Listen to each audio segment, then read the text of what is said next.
Shalom, shalom, shalom. Hello, everyone in the chat. Thank you for joining us. I've prepared a couple of words for my dear friends in this first liminal stream threesome of which we are having.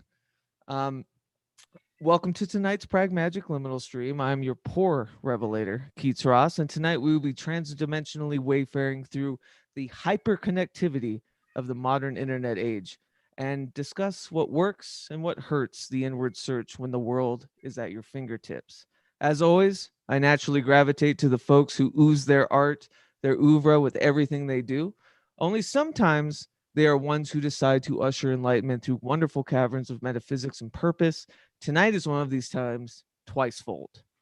Niish is a mystical chanteuse bellowing the beauties of a wide artistic pantheon, host of the wonderful Cosmic Salon podcast, co-host of the brilliant Nox Mente and Obelisk shows, and more importantly, a brilliant artist, seeker, and dear friend.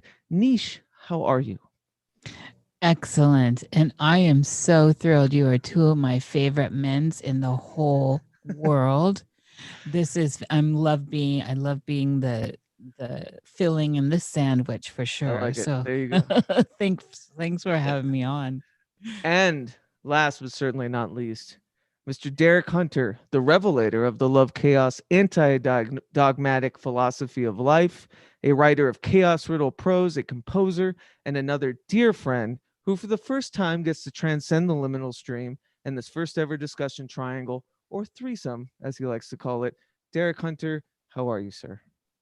Hey, what's up? Good evening to you both. This is something that we've, as you guys know, we wanted to do for a while. I'm not sure whose idea it was to do this, but whoever it was, the other two of us jumped right in and thought it was a fantastic idea. You're right. Yeah, you It's guys, almost it was almost yeah. like a hive mind. I don't remember the seeds of it either. I think all three of us were very excited. We're I like, think let's we're do all, this.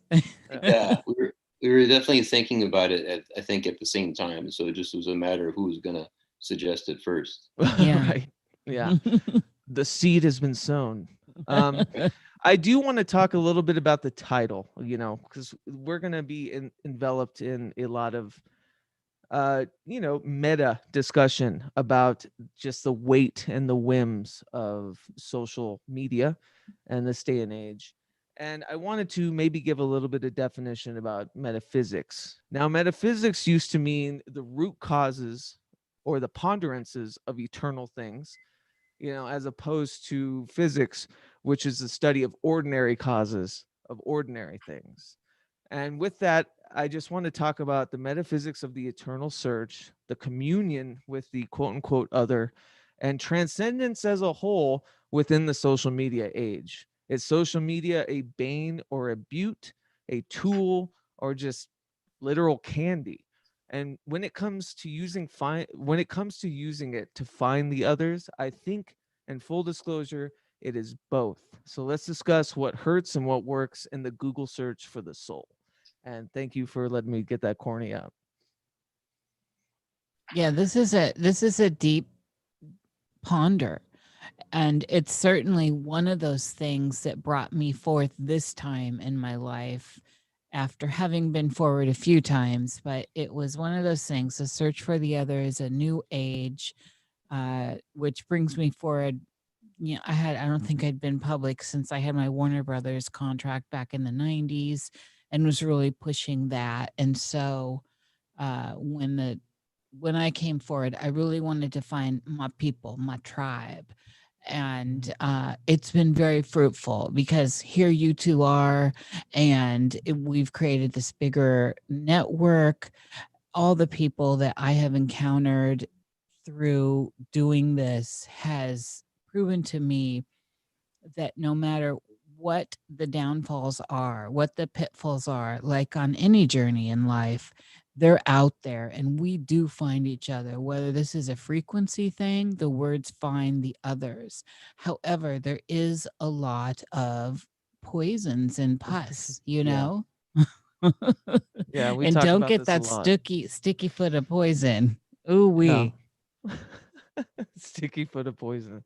Well, Derek and you, Niche, have been definite lights in that. I think both of you found semblances of a rhythm of like an ability to churn uh, goodness and prosperity through the connections that you've made online, and with the advent of, the virus that should not be named, we're kind of all harking on that. And so I really wanted to take a deep dive as a personal person, that makes sense, as a personal proponent of social media, whether it be in business or in connectivity, and talk about, the hurts, and the haunts of it, because it is a tricky subject. But I feel like both of you, and Derek especially, has found like a really good rhythm with it. Well, I think that it's something that you know I don't think any. I think one of the things that's is great about it is that I think it's because it is such a relatively new phenomenon, um, 20 years old, is that people like us, like the three of us, who and you guys have really, in a lot of ways, have shown a way of how you can make it work. But what I really like about the internet is that it doesn't necessarily level the playing field at all, but even like people who have a lot of notoriety, who have a lot of public, say, value out there in the world, who have a name basically, um, they have to kind of navigate their way through it, and certainly with a lot more help than the three of us do. But they're in order for them to be effective, it's something that they have to be creative in ways that is, again, only about 20 years old.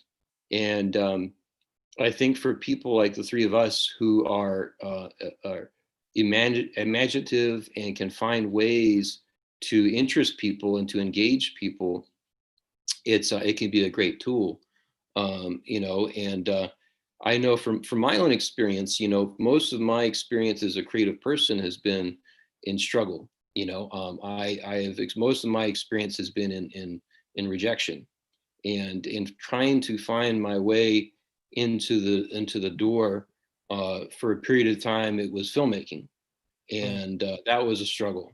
And just trying to get my foot in any kind of door in that field was very difficult. Then I when I switched gears and went into writing fiction, that was another door where I couldn't get my foot into any door at all. Another field where I can get my foot into any door. And so it was just like a lot of struggle, year after year of struggle. And then with the internet, it still continued to be difficult for sure. But primarily it was through getting involved in the occult. And I think, meeting people like the two of you, first you, Keats, and then through you, Keats, meeting Nish. And it's really, I think the difference for me, from my own experience, from what's been going on these last few years compared to the previous 15 to 20 years, is that I've been able to find the people, to find the others, to it wasn't necessarily about stepping into a door where there was like a secret meeting going on with people that were in the know. It was more just about finding other people who were just as excited about life as I was, and making it work. And then just one thing opening up after another really made it, I think, a lot more of made things like work in such a way where I could finally reach people. And it's still on a small scale relatively, but it's definitely on a scale where uh, I feel a lot more uh, good about the work that I'm doing in terms of it affecting a lot of people. And Yeah. it is primarily because of the internet. I was gonna say this too about this idea that I do think separating the wheat from the chaff has been kind of easy, because there's something about a parasocial self-image you put out there. Meeting you and Niish, like it's uncanny how you can find the anarchic magics of people. And Nish and I talk about this all the time, where you can absolutely see, and maybe this is the wrestle with aestheticism or trend. You can see who is not genuine, you know. Right, right. And I think that's where the leveling, the playing the field is really where what happens, is that when you see that people with a big name, they're basically having to expose themselves in ways where they didn't have to expose themselves. Whether it be on a podcast or doing posts or whatnot, they kind of have to reveal more of themselves, Right. and there's less hiding to do. And so if you can be creative with how you put yourself out there, and primarily being genuine with what you're doing, then I think that's where you can make the real connections. And I always, from an early age, like, I didn't want to find any kind of success unless it was done in a genuine way. I didn't want it to be where I was doing something with the intention, knowing that it was somehow going to be something that would appeal to a lot of people. Why not? What's the problem? No, I'm just kidding. So, I think the whole thing of being genuine and being open and being honest is certainly where you can use the internet in your advantage. Yeah.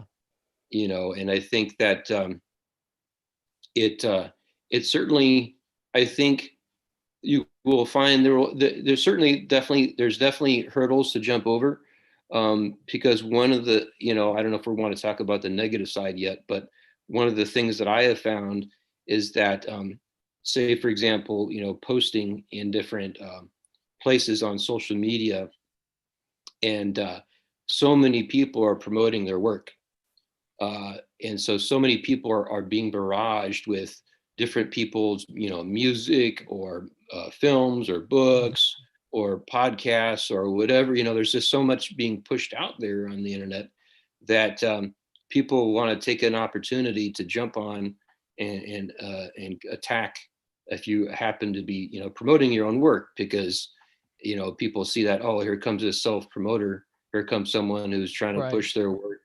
And people are much more willing to be really nasty on the internet. Whereas if you were to do that in person, they wouldn't have the guts to say the things that they would say online. Well, it brings me to an idea too. And I was thinking about this for Niche, because me and Niche talk about words all the time. Words used, that are now kind of transformed as tags or categories of things, to like these hyper search options.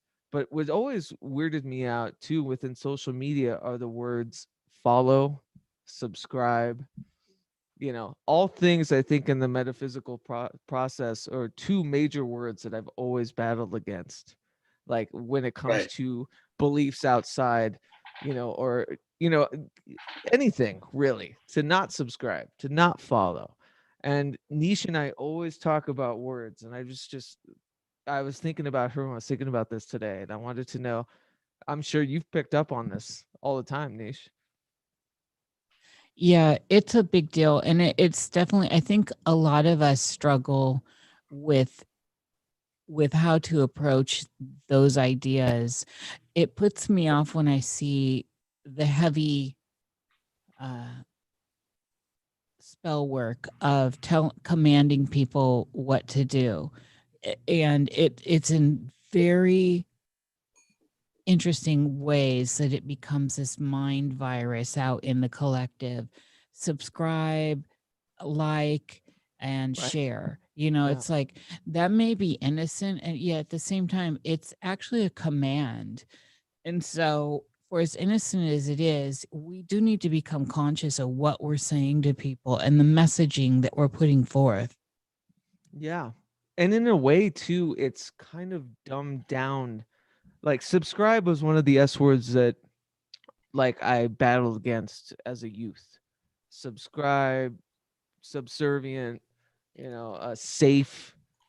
you know, these words that keep coming up where they trigger something in me that makes me want to but if anything, the social media has dumbed those down to not really mean something as hard or as harsh, Right. you know. So there's something there to that. And at the same time, though, it still holds that same value. Right. And that's part of the trickery that's going on with the way the language is becoming usurped. And like one of the things I'm doing right now on the Cosmic Salon behind the gate is we're really breaking down etymology, but not just breaking down etymology. Anyone can break it down. We're having like power sessions, Patrick Newland and I, and it's like you take a bong with us, even though I'm not doing that, but we are putting the word out there, we're looking at the etymology, and then we're kind of trancing into it, and where does it go? So it's kind of that pass the Ducci situation where we're just free associating and allowing that to happen, and then we're talking about, like you and I do, Keats, about how this is becoming a chaotic sigil that is entrancing people. So the not only is the language becoming inversed and contorted and misconstrued, then it's being weaponized from there. And at what point is it actually innocent? And at what point are we pushing intent into it? I love it. That's the Yeah. perfect segue to Well, what well, Derek was saying, maybe the negative side. there's the negative side too, but I almost wonder sometimes, because I'll be honest with you guys. I consider myself a progressive. Not just in politics, but in philosophy, in culture, And you in do mean, values. and really, Derek, I hate to say, I have to jump in here, but there was a Yeah, time when that meant there's a key to, I consider myself a progressive too, but it's getting twisted in the modern vernacular. So, yes. And that's sure. an example I just wanted to throw forward is a progressive person is now has become very contorted, whatever your intent is. So, sorry to interject. Yeah, no, no, it's okay. I just was going to say that I am a big believer in inversion, in turning the meaning of words upside down. If anyone reads my works of fiction, I do that heavily in the style of writing that I do, and not just in the style of writing, but in the actual meaning of the stories.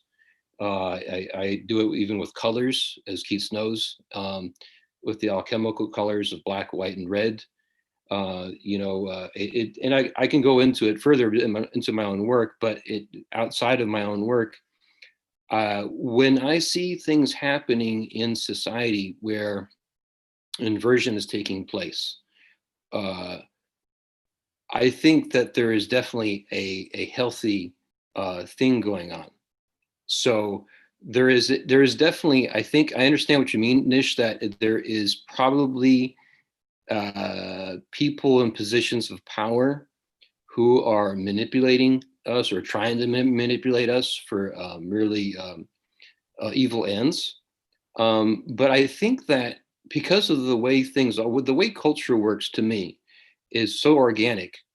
The way it fluctuates and the way it develops is that there is actually, to me, a positive element to what's currently going on right now.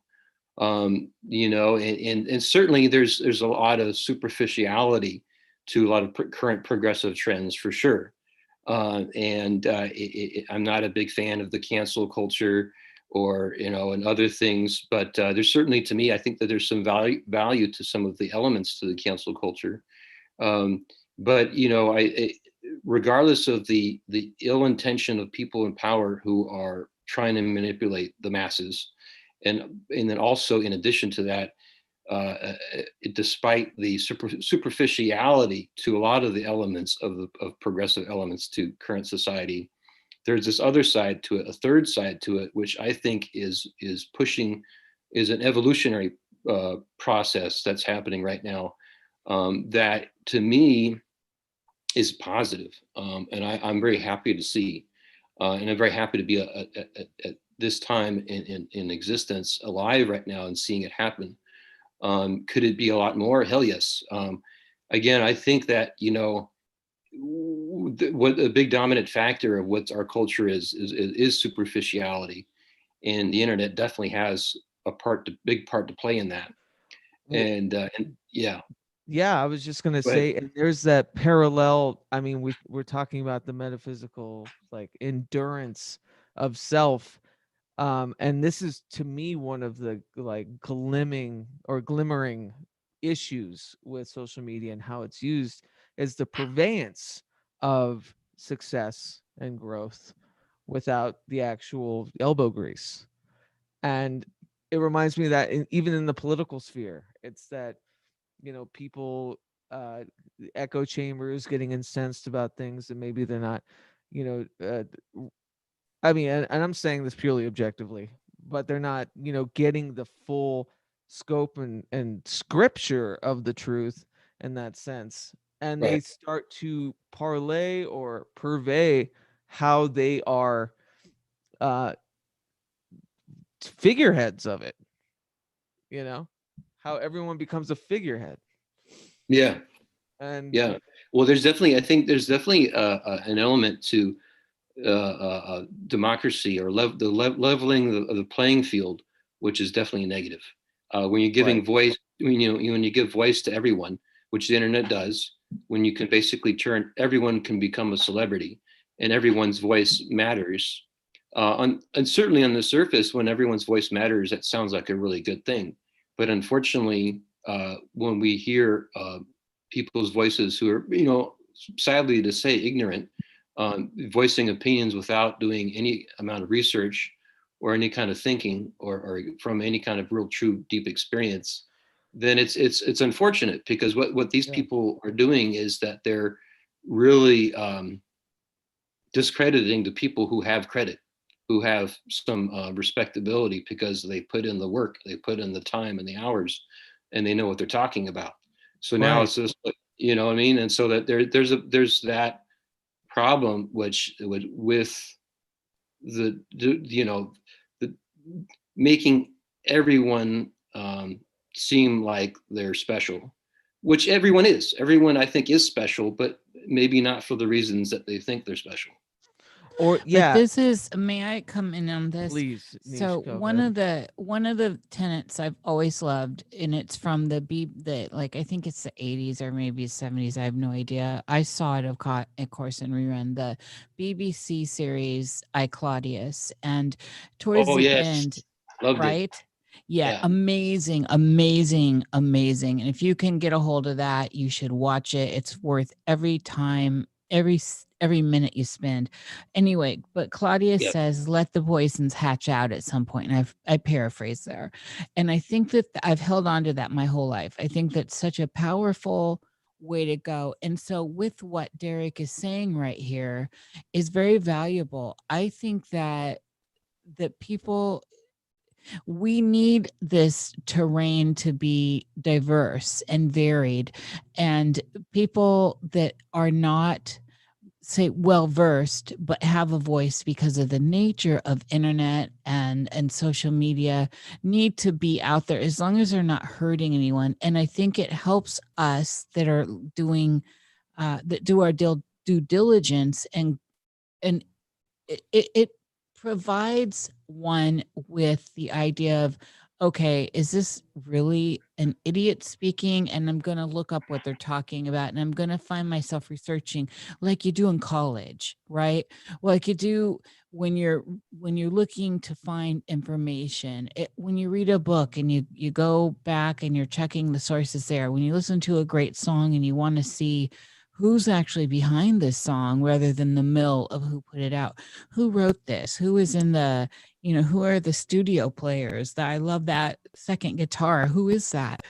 And Yeah. so we need to be able to find ourselves looking deeper, and this is a lesson that we need. We get into trouble, I think, when all of a sudden everything's narrated for us and Mhm. scripted for us, and we don't get the choice of, and also at times the folly of following false prophets, if you want to go there with it. Absolutely. And these are private companies that have private directives and incentives and ideas about things.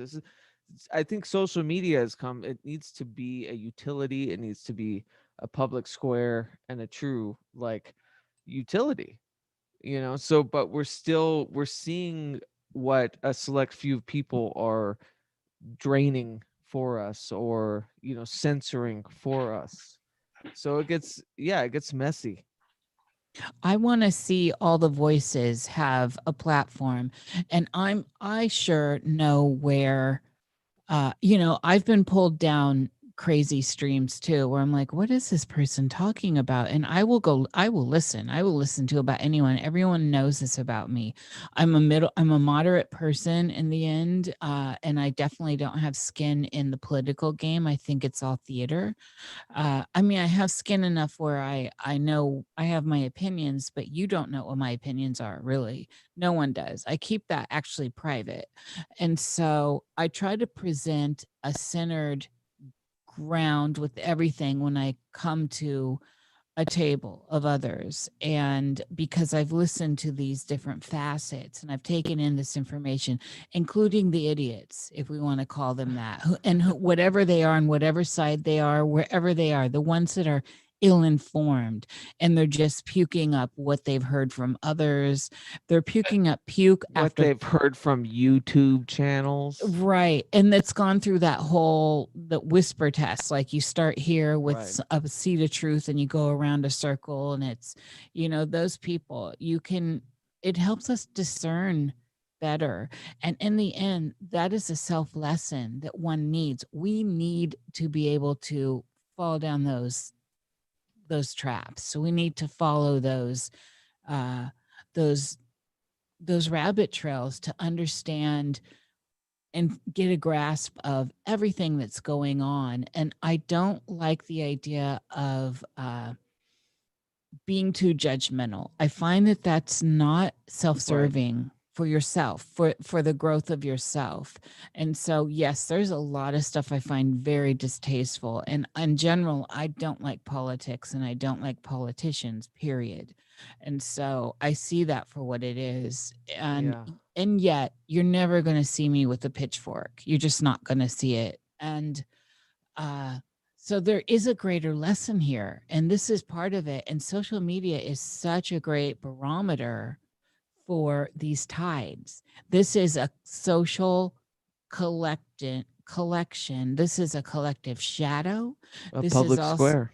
Yeah. it is a public square, and it's the outer space from everyone's personal inner space thrown there. So we're looking at this pit, really, and sometimes it's a clear, beautiful ocean where we can see the bottom and all the beautiful fish, and sometimes it's really dark and murky and there are leviathans.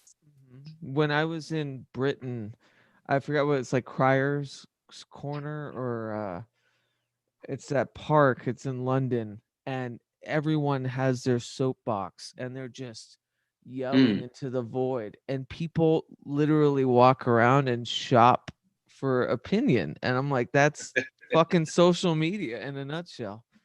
Right. I always think of that when I think about social media. But you brought up a good point too, Niish, about the rabbit hole. So I always wanted to talk about the analog way of maybe before the advent of the hyperconnectivity of, like, say, when I was a kid, I used to have to go to the pawn shop and steal a CD I couldn't afford. If I liked it, I read the liner notes and stole those CDs until I got caught. You know what I mean? Like, there's that hunger and analog search for things. And I wanted to know from both of you, do you feel there's an advent, or like a just a kind of a loss of that need for physicality and a literal search, when we can not literally search but Google search everything that we need? Well, it definitely is a loss. Yeah. You. Oh, it definitely is a loss, for sure. I think that it's definitely, the physical world is the is the way we can get out of ourselves. And if for me, I'm a counselor. I help people who struggle, as you guys both know, people who struggle with addiction and criminality, and they have to make big serious changes. And and I can tell you, like, from person to person, the people that I've worked with, and including myself and my own struggles, is that one of the ways that you can make that transformation, and a way you can make yourself a better person, is by being around other people and in the physical world. And certainly this helps. Having the connection like what we do here with Zoom meetings and things like that are very important. But it still doesn't replace the actual face-to-face experience, Right. the physical dynamics of being. Tactile, of finding that dusty old book that falls on your lap, sort of thing. In a Yeah, yeah, it's something that, for someone like me who is, I'm an overthinker. I can be stuck in my head for days, and I can go into really dark places in my head. And I know for myself that I can create beautiful environments and beautiful worlds in my mind, but I can also create dungeons and hells as well. And one of the ways that I can get out of those dungeons is to be in the physical world, and be in nature, or be in a right, store, or be around other people, talk to people, just get out of my head. And one of the ways that we can really grow is through that physicality. And it's one of the it's one of the sad things as a dad. I have a 15-year-old son, and it's an element that I see him, especially now, because he can't even go to school. He can't even go to a physical school. And so he's like stuck at home. And one of my primary things is, like, whenever I come by to see him, is let's get out. Let's go be in the world. right. Let's be, let's go for a walk. Let's talk. Let's drive here. Let's go there. Let's just be physical, because it's a real, we're in a process of losing that. And unfortunately, it's only going to get more so. And I think that there is a chance that it may not go that way, but I have a feeling that we're going to become more and more on the computer. So then it's more about adapting to that and evolving so that we can still retain our humanity while we're in this electronic environment. But I think no matter where we're at, whether it's in a desolate Mad Max future Earth, or we're out in space, we have to find some kind of existence in the physical, you know? Yeah, you got to share with it. And I know Niche does this well too. Niche, you're Yeah, very, like, I hate to use the term analog because it makes it seem but it is so. true. It is, yeah. I will always love, and it is a seed of sadness in me to see us moving fully digital with uh extended reality, with the 6G, and deeper into virtual reality. And as exciting as all that is, because I'm not a hater of that stuff either, so don't get me wrong, I'm I kind of cautious. am. Well, I'm Not a cautious with hater. it. I think we should, move.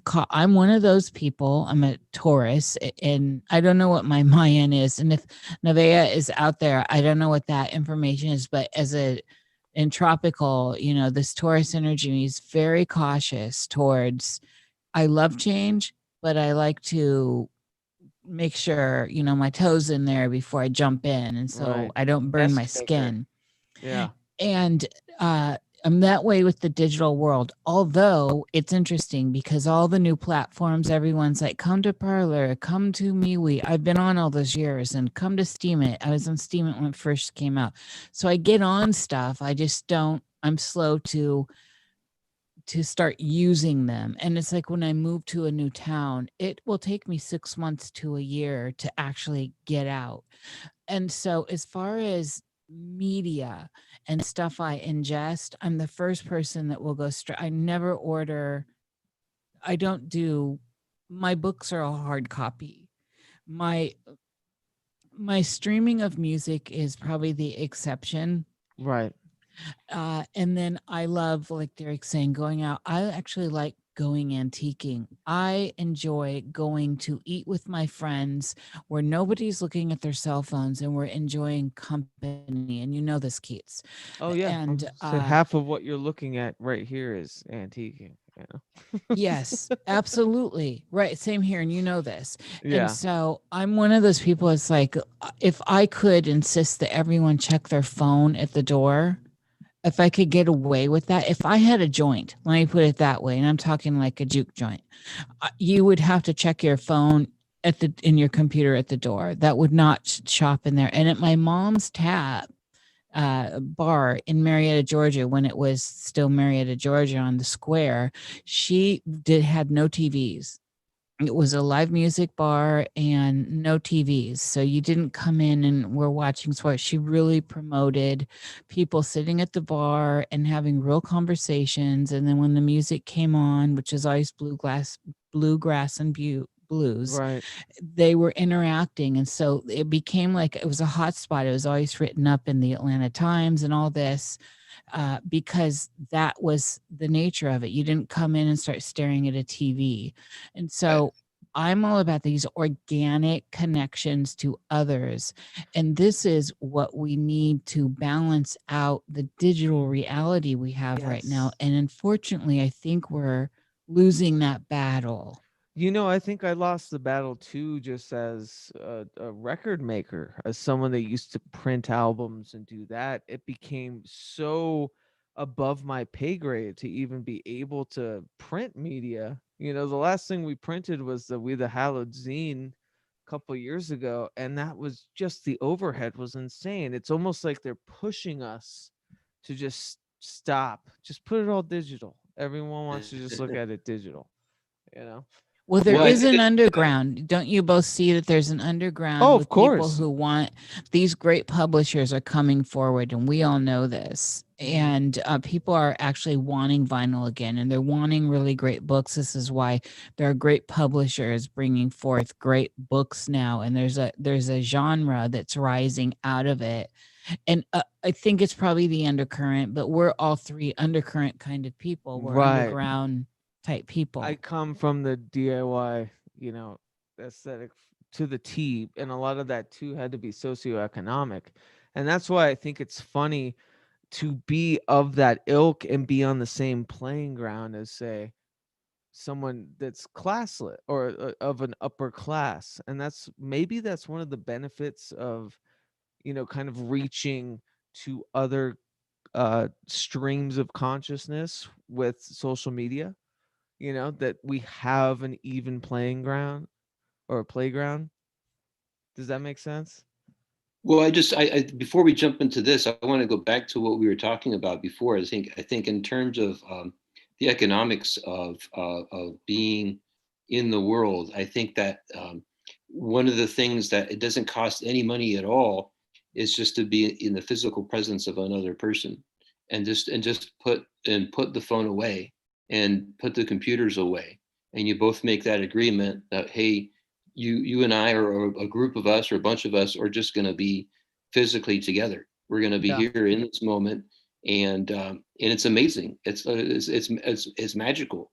I love, one of the things I really enjoy about my job as a counselor is I do group circles with the guys I work with, and that's my rule, is that you guys cannot be on your phone, and it's beautiful. We're in a room together for an hour, and I like to push it longer than that, because you just see amazing things happen between people when you Yeah. just put electronic devices away, and Well, and that's something that doesn't cost people anything. I got completely lambasted by the youth teaching wilderness survival stuff when they didn't want to know how to survive in the wilderness or take sit spots and meditate or do whatever, throw knives, even do archery. Uh, They wanted to get to the iPad, and I think that's what worries me more, is that yeah, yes, this can all be good if there's a balance. And I think, Niche, I think you have a good balance with social media. It's something I'm trying to find because I find myself more of an introvert a lot of times when it comes to social media because I'm worried that it's going to infect my brain with things that, I'm already the worst person infecting my brain. I don't need social media on top of that. I found for me early on, I've always been an extreme introvert, obviously, Mhm. to break the mold, or to break the meme that introverts, especially extreme ones, are not able to communicate. Now y'all know I can Yeah. communicate, and that's ridiculous. It just means you are drained. Basically, you're drained when you're out in public or when you're around a lot of people. You draw more energy from self rather than others, and so it's just an energy flow. And the internet changed everything for me. It did allow me to connect with others out in the world without having to go out and be drained. Now, like I said earlier, I love gatherings of people, being around people I love. I love intimate gatherings. So I like to go to the dark Italian type bars with the big booths, right? Where I'm in this Right. Oh, little, yes. you know what I'm talking about, the candles on the table, Yeah. a big Right. private booth, and it's so intimate and raw, and yet you still get the vibes of all the people around, but you're not on display. You've got a nook and there's Sure. something just beautiful. It's almost sexy to me. And so Right. the Oh, internet has allowed for me personally to connect outward with people I may not have in my personal life. So I see the blessing of it and I'm so grateful for it, and I ride that, but I have been sucked in. Don't get me wrong. I have Oh, been totally. sucked in, and I have been just as drained on the internet. And these algorithms are pulling us in. You can get stuck swiping all day through. This is why I left Facebook. It was one of the reasons why when I first left MySpace, Yeah. you can get stuck. I mean, it's like all of a sudden 12 hours later on your day off or something, you've been on Facebook. you know it's like, how did this happen? And so I saw that early on, and I decided to traverse that, because it is it's a powerful thing, and I'm not sure what the dynamic there is as far as what may be coming through. I don't know if there's trickery there. You know what I'm saying? I don't know if there's technology there. I just know that I have been pulled in. Where in the very beginning of the internet, I was thrilled to get music I couldn't find in my local stores, and Oh, as a music person, right? You couldn't. nothing better. Yeah. Right? Or It's like all of a books. sudden, Yeah. you have access to these things, and or eBay when you can't find something in your local antique stores or at the auctions, and you can go Right. to eBay and you're like, oh my God, there's like 10 of them, and I've been looking for 5 years and I can't find this. And so these kinds of things have enhanced all of our lives. And yet at the same time, here we are enslaved as cultures around Right. the world that are accessing this. And now each of us is part of the Internet of Things. Yes. We Of are, as course. humans, now part of the Internet of Things. Navier brought up a good point. She said, I hear you all with it losing its magic, but I also feel despair right now because virtual is what I've got right now. So I take that to mean it's what we got. We can make it better. And I think things like this, doing this now with you guys, live streams, these discussions, like this is kind of all we got as we verse the world, or as, we verse pandemics or whatever, or governments. So I do find the joy in social media as a means to connect. And like I said in the beginning, I said full disclosure, the answer is that it is both beauty and bane. Right. And for me, I came up with, I don't know if you saw this. Oh, you did, because we talked about a certain deity. But I had worked on a daily routine to treat a daily routine as a magical practice. Everything, your offerings were your toothbrushing kind of thing, and you chose every day to do, or I chose every day to invoke something else pretty,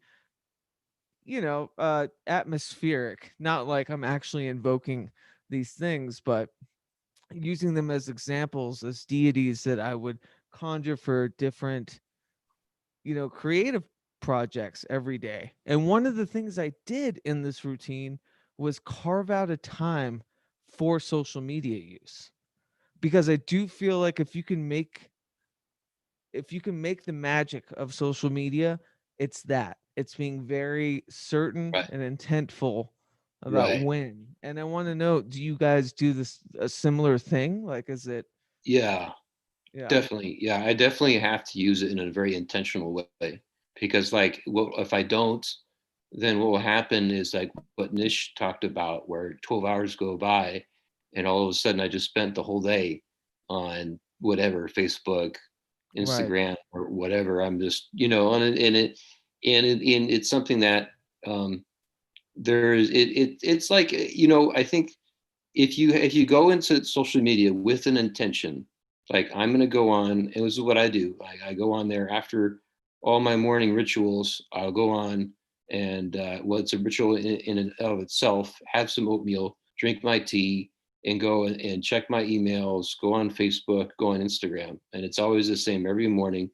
And I never want to spend a great deal of time on the social media. It's always just a very narrow window of time.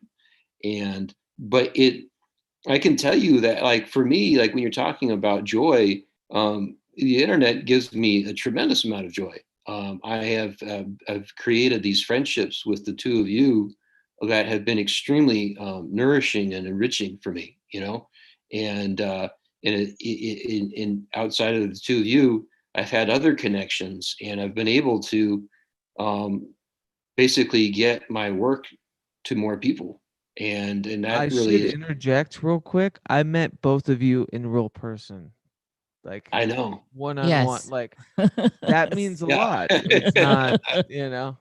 Yes, I haven't met So Nish. sorry. I haven't met you in person yet. I'm looking forward to that someday. Yes, it will happen. Well, I don't know. Yeah. We're in like lockdown forever, but it hopefully Yeah. it will happen. Right. Uh, but I agree with you there, both of you there. And what Navia is saying also, and that's what I'm saying, is that this is a valuable tool, and I don't want to see us lose it. I don't want to, and for God's sake, and whatever that means to people, gods, goddesses, uh, I don't want to see it censored. And so that's Yeah. one of the things that's really kind of disturbing to me right now in culture, not just ours. Russia's now closed off, and China has been for a long time. And I want to see, I can turn away. If I don't like what someone's saying, I have the power to not listen. And I think Right. that that's a very important thing. And so it's like the world I grew up in, which is there are a lot of people in the world that just find me the devil, that just everything I represent they want to hurt and kill. And I just Yeah. stay away from those people. They still get that right. And so I've put that forward into my digital life. Like, Yeah. there are a lot of people, there's a lot of stuff I just find distasteful on the internet, but I don't want to shut it up. I just don't want to participate. So I look Right. away, and I find the people I sync with. And I find that actually really easy to do. Yeah. And so, I mean, it doesn't seem like it's It's difficult. pretty. It's pretty amazing how easy it is, right?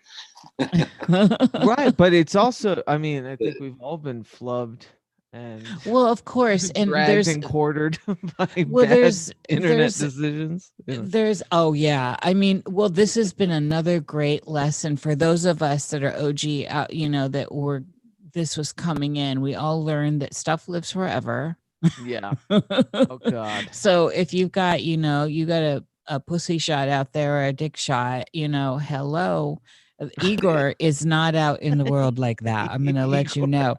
And but Igor is in hard copy. I have done nude magazines and stuff, but but not spread, even though Right. what? So now I'm valuing that. Like, does it matter? Yeah.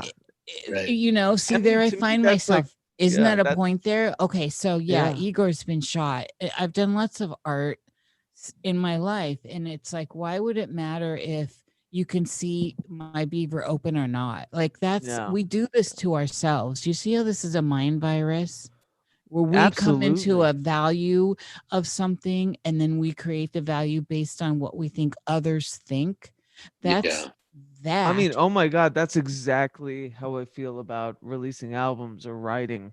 You know, Yes. coming from a journalistic background, trying to be objective but excited about the things that I'm writing about, and then being put to the task if in years the things I'm writing about are declared, you know, unhealthy. Not that that would ever be a thing, but you know what I'm saying? Like everything is put to the task, always.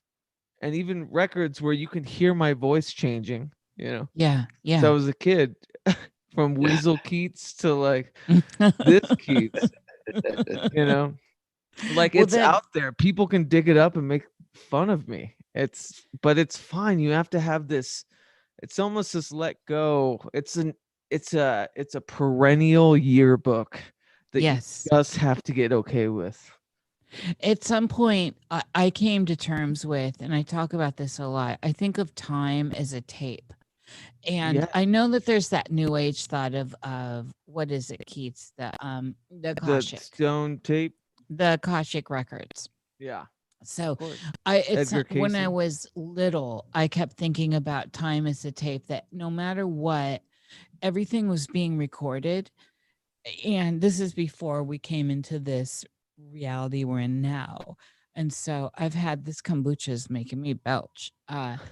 And so it's delicious, by the way. And so I always kind of Mushrooms. had that idea that what what we put out is somehow going to come back at us. And so this is a deeper concept, especially if we kind of wrap it in, maybe say something like a Jungian paper, where, yes, we're going to encounter ourselves in the outer world. We are going to do that. That's part of the interplay here between inner space and outer space.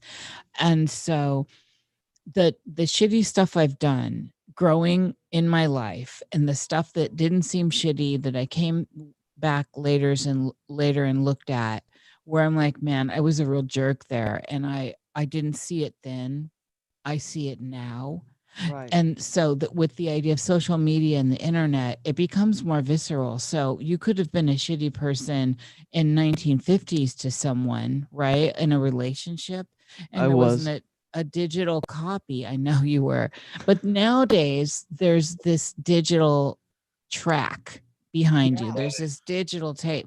So you can see this stuff can be pushed back into your face. Well, here's this tweet. Here are these Right. text messages where you were So being a jerk. And it's like, whoa, this is a whole different way to encounter your shadow. you opened it up for me just then because I often talk about with an audiomancy and everything, like the need for linear magnetic tape and using stuff.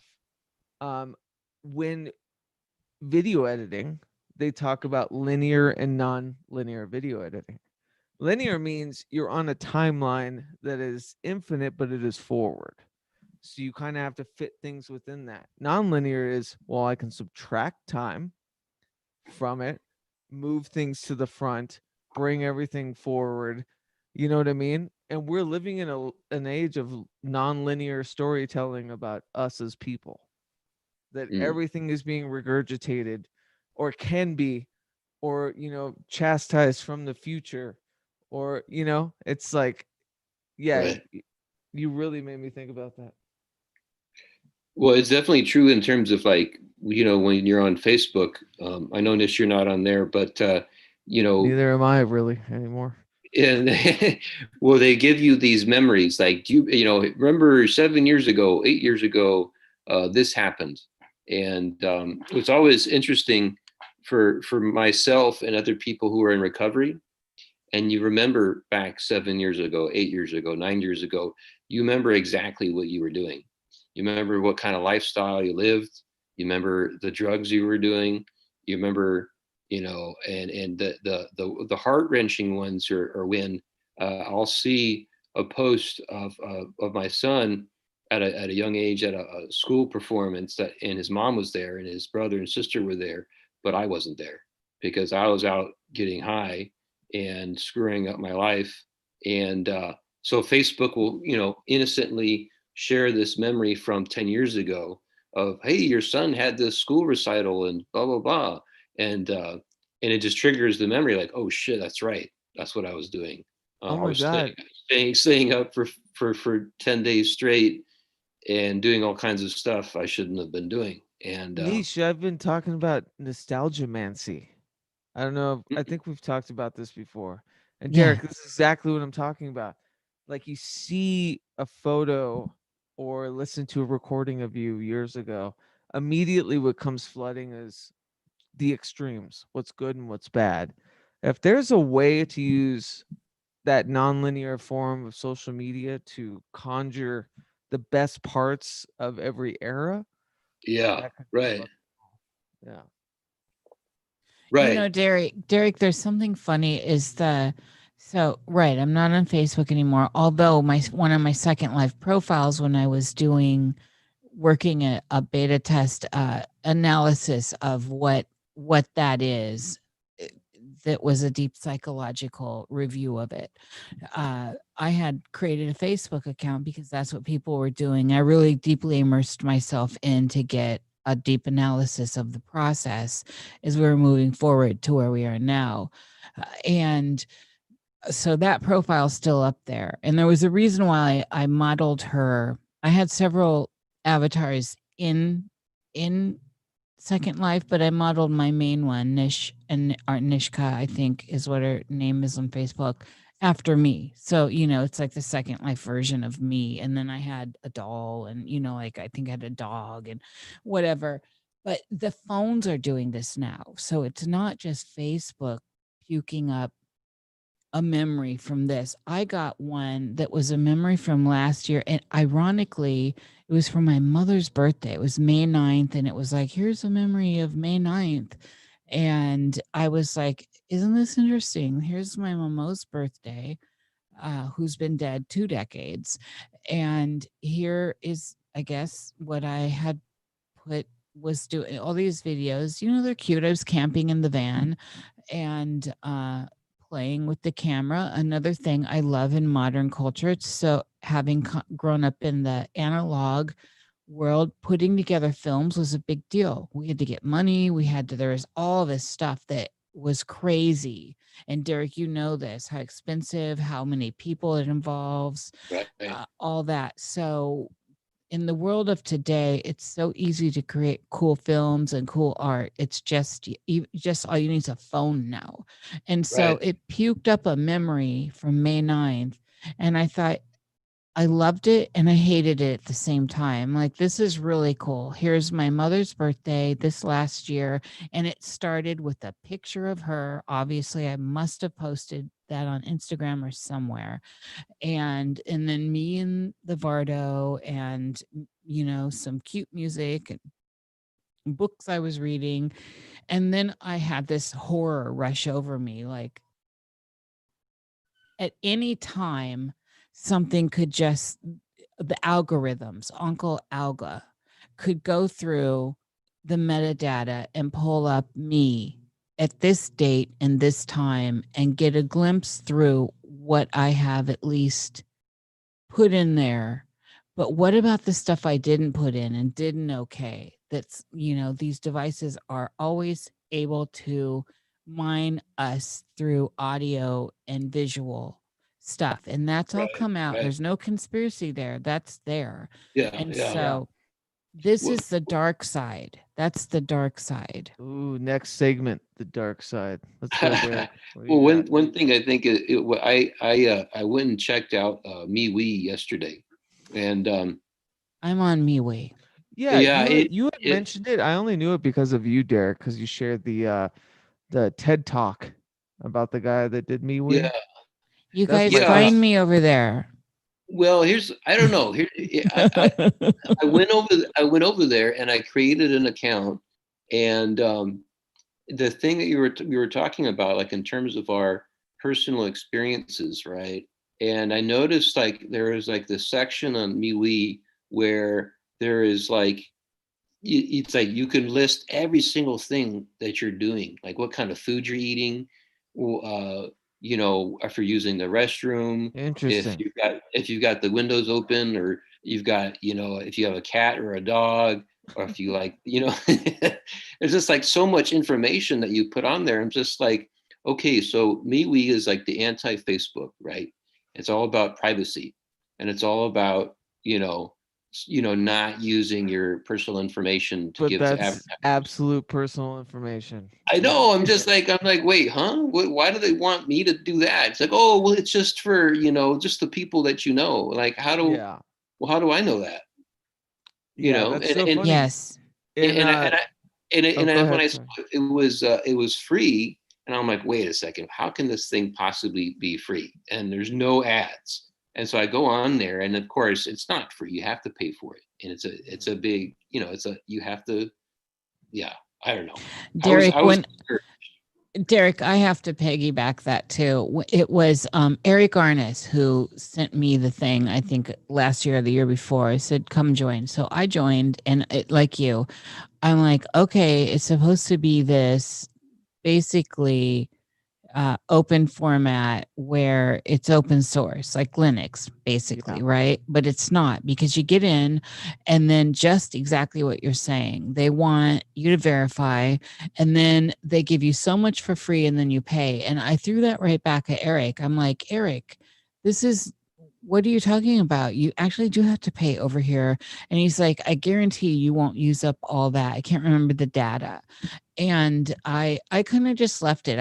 I haven't posted it. I've noticed all of a sudden, I think there's some exodus from Facebook right now, because all of a sudden I have everyone sending me Parlor and MeWe invites to, come on. I think I have 15 friends now. And but there is that you do have to ultimately pay. And so I thought, this is trickery. This is bait and switch. yeah. Where there are other platforms, there's like Minds is, I've never had to pay over there, even though Well, that's the Tim Pool one, right? Isn't that? is it? Oh God, I'm Yeah. not a fan of Tim Pool. Neither Don't am get I. me So started on hard. that I one. know. I know. I know. Okay, good. I'm glad I'm not alone. I just can't bear him.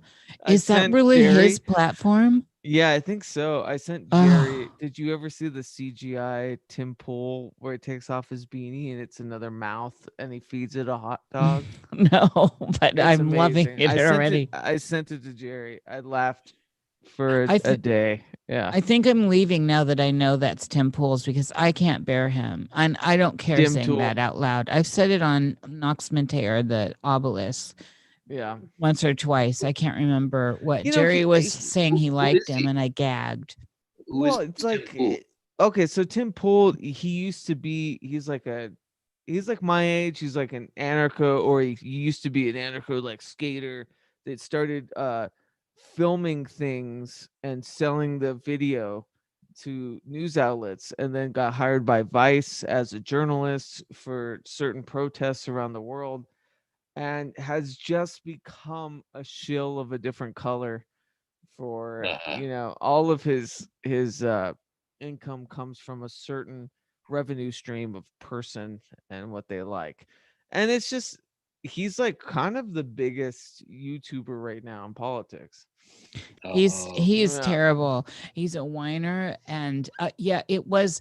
I had never really watched him. I didn't. I just saw all of a sudden everyone was talking about him, so I checked. I checked him out, because you know me. Like I said, I will listen Mhm. to anyone, and it was just this immediate bad feeling. I didn't like him, and so, but I didn't let that control me. I just kind of Well, eat that up. But then this is what I'm gonna say. yeah. I listened, I listened again, and I listened again. I stepped away. I listened again. And I, after having put in some time with him, made a hardcore hell no.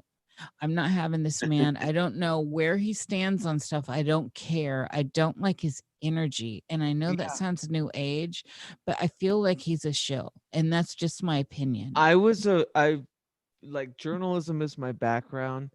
He defies any journalistic ethic, defies, like, it's obviously painted for a certain type of person or a certain idea, and like absolute shill. And he claims like, oh, I'm a journalist, I'm objective. And it's like that's we can talk about social media now about that. He is It's not not. objective. It's all It's not opinion when you get in objective. there. Yeah, Yeah. it's ridiculous and it's baiting and silly, but that's how And everything is. huge. I'm What's he not have like gonna a sim million Oh, followers? I'm he's already crazy. suspicious of that.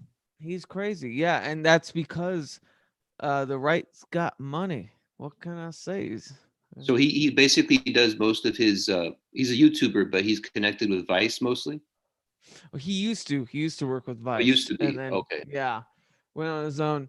I kind of get where he came from and the idea, but this talks to a bigger subject about social media and how we perceive people that are being proponents of quote unquote truth or objective journalism. Right.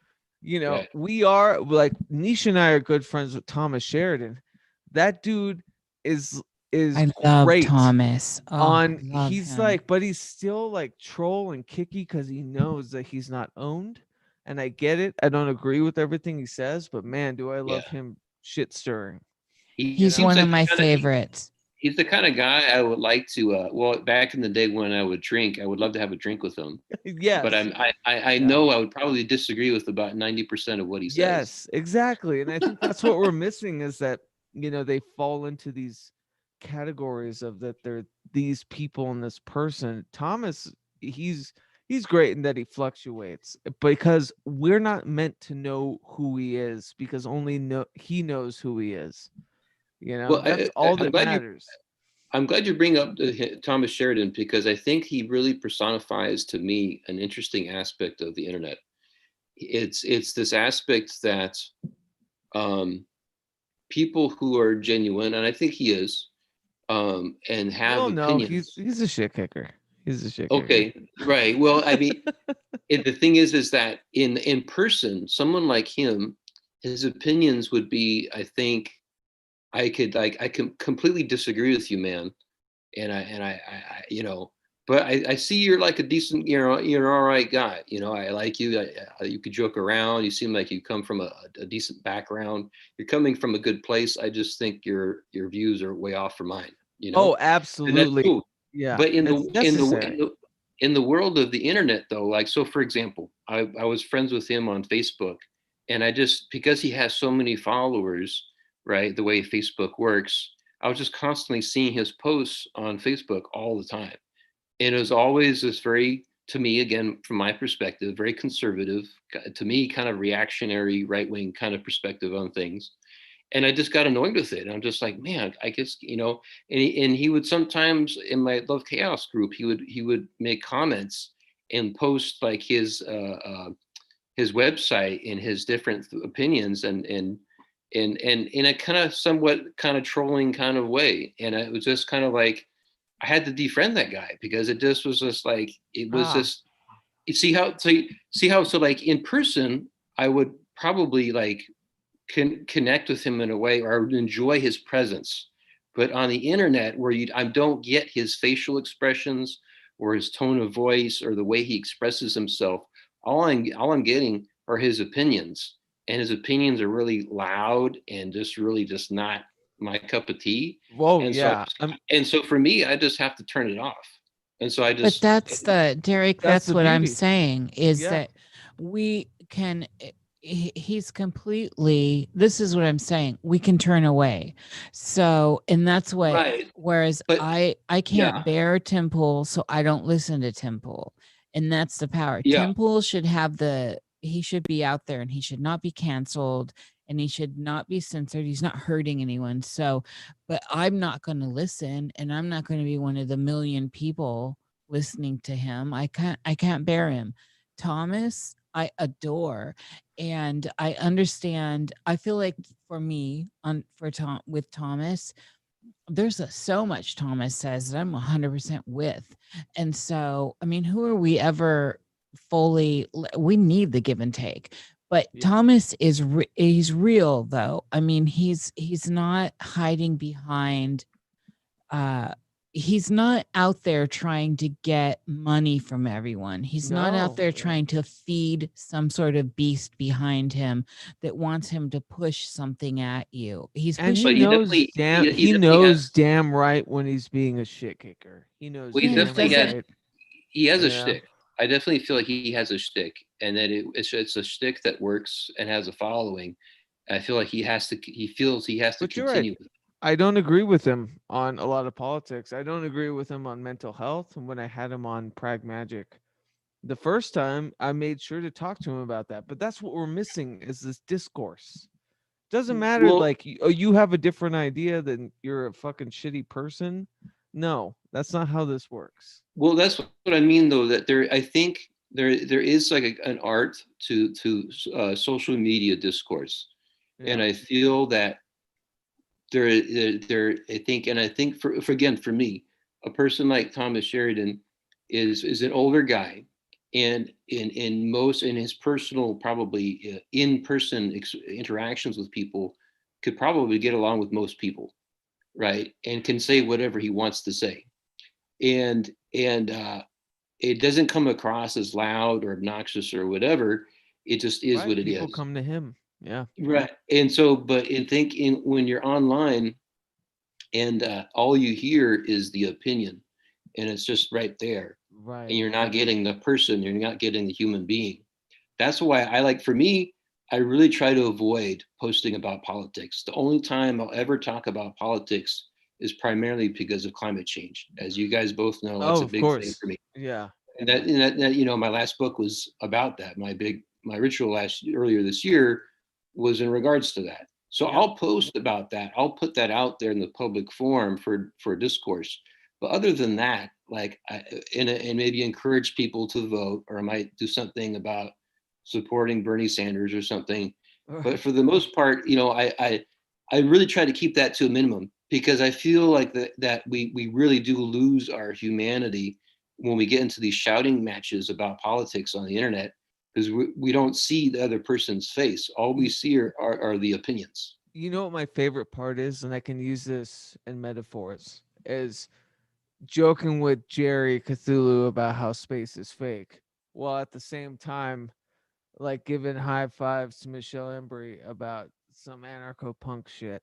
Like, I like it all. Like, I don't like it all, but I like everyone involved. It has very little to do with it being in this dark conundrum of, this is all I am. This is who I am. No, my entity is to listen and to enjoy and take. I don't agree that a bad choice is a person, or a choice that I disagree with maketh the man.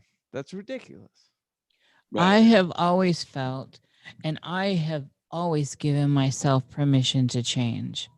Yeah. I do not care how it's perceived. I don't care. I've never cared. And thankfully, my mamo gave me that. And I had, as a young person, people I enjoyed in the world that did that. And fortunately, I was always around great people that were in different types of business that I enjoyed in the entertainment business, because that's a lot of my life.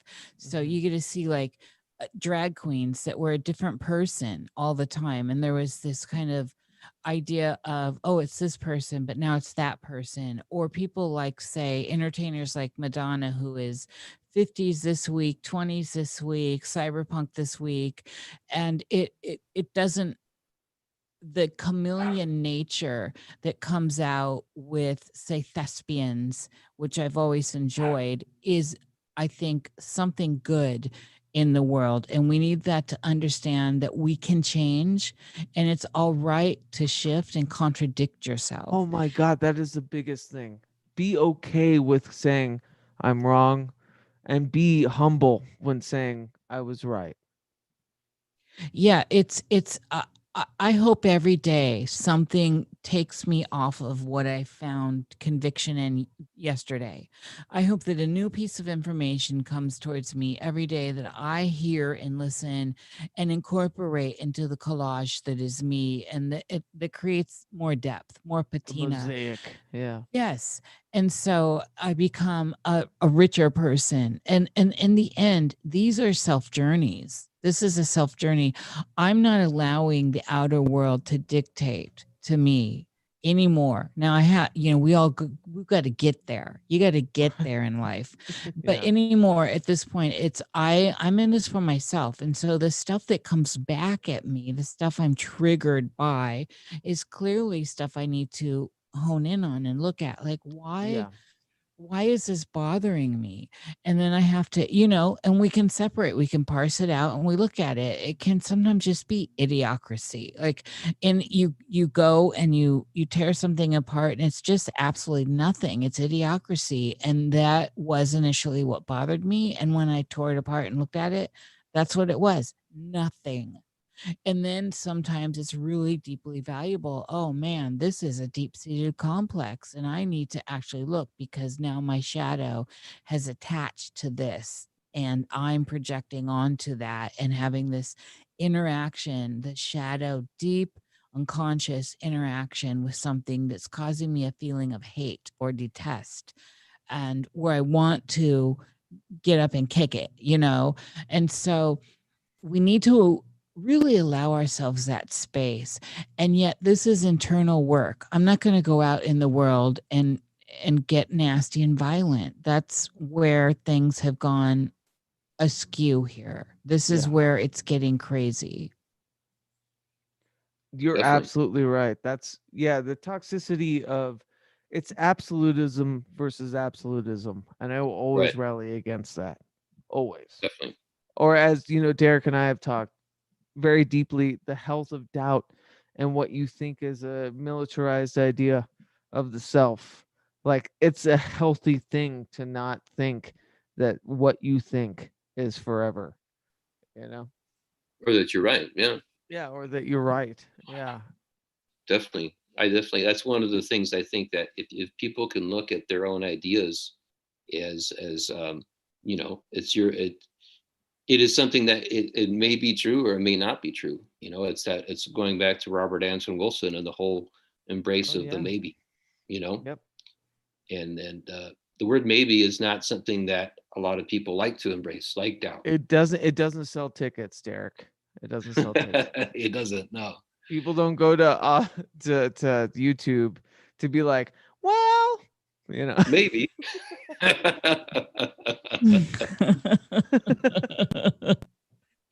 Yeah. It's funny how hard these things can be, though. And this is one of the things when we're looking at people moving through these processes in their life.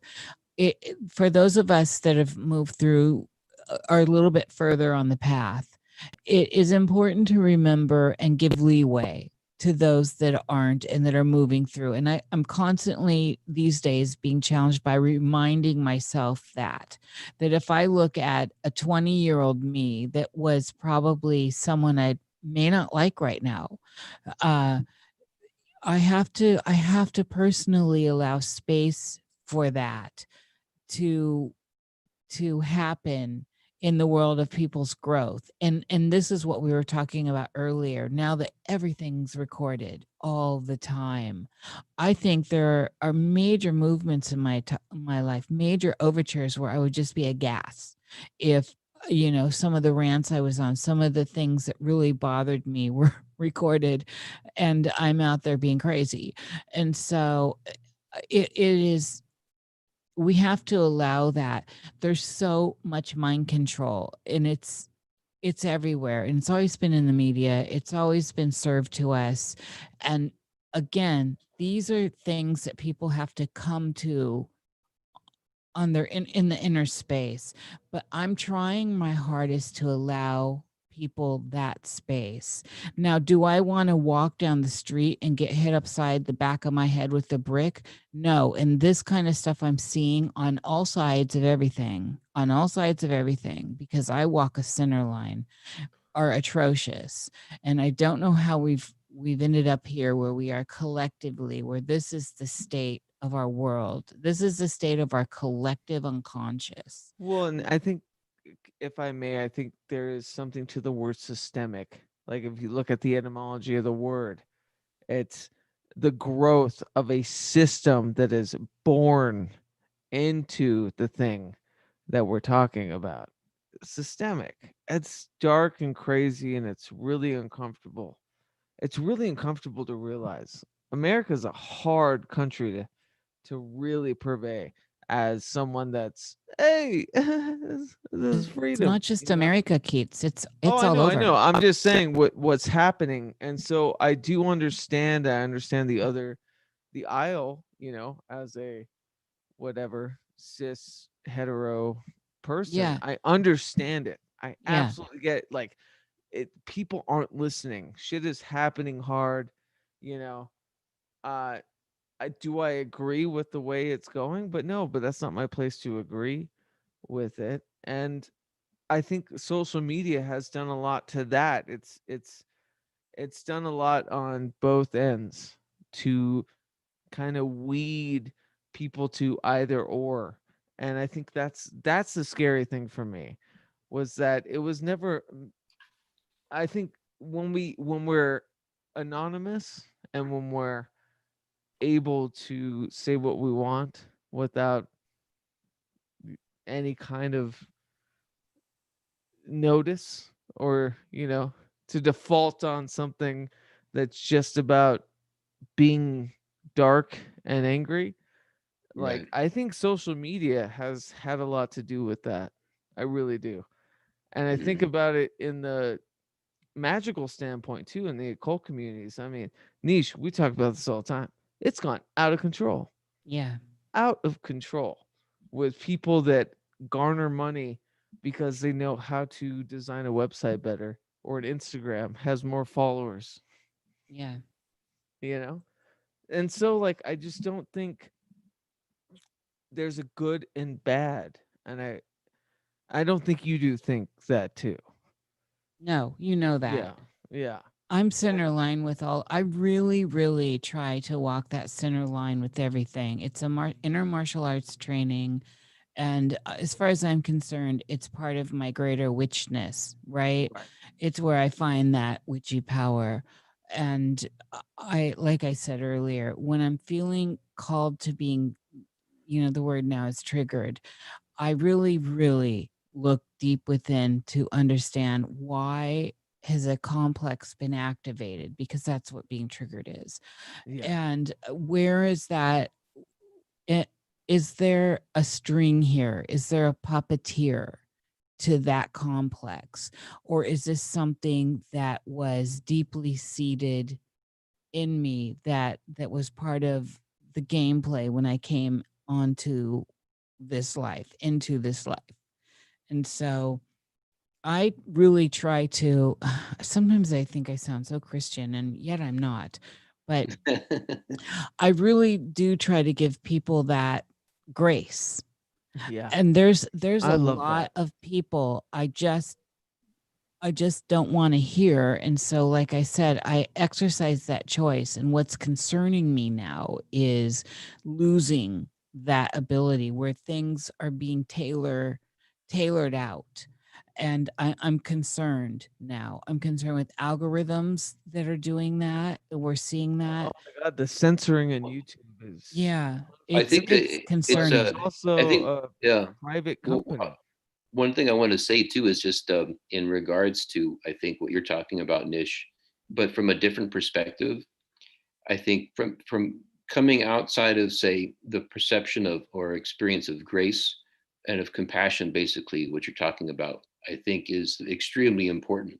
But there's this other element too, where we can find people every single human being absolutely fascinating, and that they're, regardless of whatever they may be saying or expressing or doing that we may think is hateful, or that is maybe hateful, or is ignorant or whatever, there's something worth either enjoying or studying about everybody. Like every single human being is fascinating in some way, and I think that it doesn't mean we have to agree with people at all. We can completely disagree, but I like, whenever I come across someone, so like Thomas Sheridan, for example, or somebody else who I have, in different degrees of, of disagreement, I still find something valuable or interesting about what they're doing and what they're saying. I don't know if it's the writer in me, or the counselor in me, or whatever it is, That's but a it's great like, point. Yeah. it's like Yeah. it's like every single person, whether you don't have to I think it's the buy their, compassionate bone. It's the is it compassionate bone. compassion? It's absolutely compassion. Yeah, You shouldn't be jurisdicted by acute ways of thinking about certain things that you're not really into. I think it's the compassionate bone. Derek, you are the compassionate bone. Like, motherfucker, you're compassion. Like, hands down. Like, what you do, who you are, like, I get it. I get that look into people that, yeah, I don't need to be jurisdicted about what their viewpoints are. They're human beings. And there's a blanket, a somatic reality that we all share, and it's nice. right. Yeah. No, yeah, no, it definitely is central, I Sorry, think. I didn't mean to put you on the spot.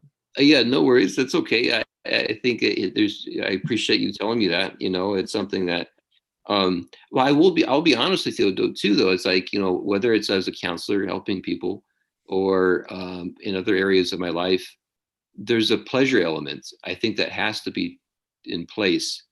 And just in terms of really enjoying the different aspects of life. And I think that it's like, you can, like, I can look at a work of art, and I don't really like the artist, right? Like, there's a lot of American artists I just don't care much for. And so I will look at it and still find some way to enjoy it or some kind of pleasure from it, even though I may not agree with it, or I don't like the way it's expressed, or whatever. Um, and I think that can be same with people. So I guess what I'm trying to say is, like, you know, it doesn't have to be all about, like, the spiritual aspect of grace, Right. the Christian thing. It can be simply like enjoyment, like an enjoying thing, a pleasurable thing, a studying thing, A learning thing, social thing. Yeah. a social thing of less, like, and maybe that can help people from having like knee-jerk reactions to each other. This brings me to, I think, maybe the topic that we should probably close in, and being in this world of social media and the advent of cancel culture, can there be redemption? Can there be a pushback against what you were and mob mentality in social media? Niche, what do you think? Oh dear. Yeah, that's a hard one. I think I'm gonna let Derek take that for a minute, and I'm gonna ponder that. I mean, of course, I can immediately riff off of that, but I think Derek, will you go ahead? Okay, so so you just making sure, I mean, I'm getting it right. You're saying, what is the how can we find the redemption How in can the we find a social media? redemption arc in this parasocial relationship we have as a self that isn't really our self, that maybe posted something wrong, is taken as being us as people wrong, when really it's just a dumb tweet or whatever. And this idea of cancel culture, or when you're Right, losing jobs, or you're losing right. your will to Career, being. Yeah. right. I think, well, it's an important part of our culture that we're going to have to take care of in the next, certainly in the next 10 years, and beyond that, definitely, because Because as we all know, what this technology does is it brings hypersensitivity to what everybody does. And so everything is we're so acutely aware of everything that everyone does. And of course there comes the judgment towards it. But I think that as the warts get revealed about everyone, right? I think that's the key thing, is that when we start to find faults in others, there's this desire to cancel them. I think that the redemption part of it is going to have to be is that we're all going to have to be a part of that process of being under the microscope, you know. And if we are going to be a part of that process of being under the microscope, then that means, you know, being willing to be vulnerable. And I think at the other side, at the other side of it, though, is the protective element, which is for us that work in magic, who work in our practices. We know how valuable and how important protection is, and how we have to do sometimes things in secret, how we have to do things that other people aren't aware of. So I think it's like a double-edged, for me, it's a double-edged thing. It's allowing the vulnerability to take place. And it's allowing that, you know, I've done some horrible things. Other people have done some horrible things. And then how we can grow from there is judging based on the entire picture. And that really requires people not being so knee-jerk reaction to everything other people do.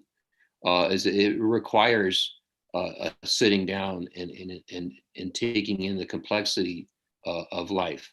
So I think that, you know, I think people need to be more vulnerable and allow their warts to show, and at the same time be more protective too. So it's just when there has to be moments when you decide when it's appropriate to be vulnerable, and it has to be appropriate for when to hide and to protect yourself. And I think when people can do that, when people can be more vulnerable with themselves, with others, I know from what I've seen, they tend to go on the attack less, you know, right? Yeah. The people who go on the attack and try to do the whole, you know, destroying another human being, their career or whatever, based on what they said or did in the past or whatever, their chances are they're not willing to share with everyone else all their warts. So I think if that can be kind of a general movement towards, okay, you know, we're finding out all these things. This person slept with a 17-year-old like 20 years ago, or this person, or this person said the N-word at this point in a tweet or something. There you like go. that. Those are very well. Yeah, I guess they're not that different. For some Yeah. reason, you said 17. I was like, oh no. Well, I mean, I've been So- defending that for a long time because I was That's right. underage. I was a right. Lolita, and my boyfriend was well over 10 years ahead of me, and I was like 16. This is separate from project stuff I got involved in early on. This was like by choice and consensual. And so I was well aware of what I was doing, and he did not know my age. I had a fake ID, and it was consensual. But by law, it would be bad. And I've got to tell you, he is the best person I have ever known as far as golden souls, the best. And The so, capital K. No. for real, a shining being. So we've got to take things case by case, and we need to always remember that. But one of these things that is really something we need to consider when we're talking about canceling is what is canceling? Cancel culture is repressive, right? This is repression. It's oppressive. What? It's Okay, oppressive. right. It's oppressive, but what it's creating is repression. Right. And what do we see looking through the lens of repression historically? We see big movements of how when you repress energy, it seeps out somewhere. It has to go somewhere. And so in in the best form, it comes out in really great art, really provocative art, but that's just the best form of it. The worst form, it comes out in ways we're seeing it now. And repression is not a good thing for the soul on a journey. Oh God, no. It creates, and I like what Derek is saying here, warts actually really applies, as kind of nasty and gross as that that brings to mind Just this in our feet. Yeah. just brings to mind bunions. Just boy, bunions. my bunions are killing. And so, but this idea of repression is no good. And when we start getting into cultural repression and cultural oppression, we are going in the wrong direction. This is very dangerous territory. Yes. And there is lots of historical precedents for it. We need to really think about this. And that's what has caused me alarm looking at the state of the collective right now. And this brings forth a lot of the stuff that is not conspiratorial. Sadly, things get thrown into the conspiracy pot when you can go and track signatures down at your local government or at whitehouse.gov or at un.gov or .net, and you can see signatures of people. The stuff that's going on is not, it's conspiratorial. We're being conspiratory right now because we're in conversation talking about this kind of stuff. I know what you're talking about. I don't Social know anything that you're talking about. Social engineering is what I'm talking about, and this is where it's going right now. Electioneering. Yeah. Seems to be in a dangerous territory where it's really becoming more constricted. And that's what worries me. We need to become more open and not more closed off. We need to become more tolerant and not less tolerant. We need to let go of the past to move forward. Amen. I am not holding anyone accountable for the things that were done to my Native American ancestors. And yes, I'm super white. My mother was dark, and everyone can find those photos online. My mother looks 100% Native American, black, raven hair, the whole olive skin, everything. So people come at me and they see like the palest person they've ever seen with green eyes and ginger headed and all this, and yet there's my mother. And so we need to stop assuming by the appearance of someone, right? We need to get out of that. I'm a Scottish Sicilian, and we all know what Christopher Walken said about Sicilians. Well, my papa's half Sicilian, and so and Italians and Sicilians don't accept each other. Sardinians and Sicilians. There's this Mary's an Irish Italian, and I'm a Scottish Sicilian. Yeah. This is and look at we should come together. We are all mixed in America for sure. We're mixed, but we shouldn't make assumptions by what the optics are. And we need to at some point move forward. If it's not affected you directly or you're, immediately like your parents, I think it's a disservice to hold someone responsible for something their great grandfather did. Personally, how the hell is that working out? It's not. I'm not holding anyone responsible that came in and took the Sac and Fox people that were two separate tribes and put them together and then threw them in the Meskwaki tribe in Iowa. We've got to move on, people. We've got to move forward. And then with like this whole idea of reparations in America, this is a small select group of people, and it shouldn't be something that everyone's held accountable for. And if we want to go that route, well, what about Jews? The way that Russians and the Germans treated them in recent history? What about the Armenians? And what about, the Slovakians? I mean, we could go on forever doing this. Let's just look at this, acknowledge that this was all terrible, and move forward. Otherwise, we're never going to find a way to knit together something greater than this blanket of hatred we have right now. And here's Yeah. my bigger point. Mhm. It's being used against us. And this is where people are not realizing that this is all socially engineered. And Right. we need to observe that it's being socially engineered. And this is where, in subject to this conversation tonight, AI and algorithms and that platform, the digital reality, is now molding us, molding our opinions, molding our thought forms. And it's coming through in different forms, in flicker rates, it's coming through in millimeter waves, it's coming through in the old school propaganda. And it's something we need to look at with a critical eye and with an eye of reasonability.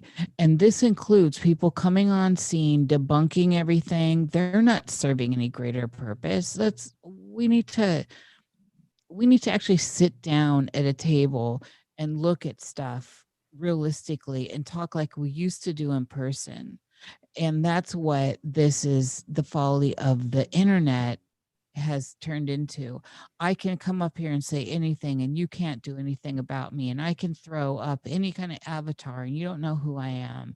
And it's created a very sad sub reality that's controlling our reality. One thing I think I want to say real quickly is just with regards to the social engineering that you're talking about. I think social engineering has existed throughout human history. I think we could look back at any culture at any time and see the efforts being made by people in positions of power to control their people through beliefs and through belief systems. And so what we're experiencing right now is the only difference really is the technology and the different avenues of how the forms of control and thought control are being exerted.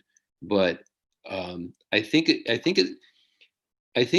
for me, I think also why I bring this up is that throughout human history, there is a tendency of apocalyptic thinking of end times. And I think one of the dangers that we can get into in terms of looking at what the people in power are doing right now is somehow worse than anything that's ever come before. Is that is the fact that there can be a feeling of hopelessness on the part of people. And I think that when we look at history and when we make the comparison in terms of what's going on right now to what happened before, knowing that humans survived in the past, knowing that human liberty or individuality or creativity could survive in the past, we know because of that, and we can judge on the current power dynamics and the social engineering that's going on right now. We can look at what's going on right now and know that we are going to continue to have human liberty and have individuality and have creativity. It's going to happen, And I think that it's one of the mind control things that we can get rid of, and I think it's certainly something that I really valued in Robert Anton Wilson's work is putting things in perspective, and when I was in the midst of a lot of my conspiracy theories, he really saved me a lot with his agnosticism and putting things in perspective.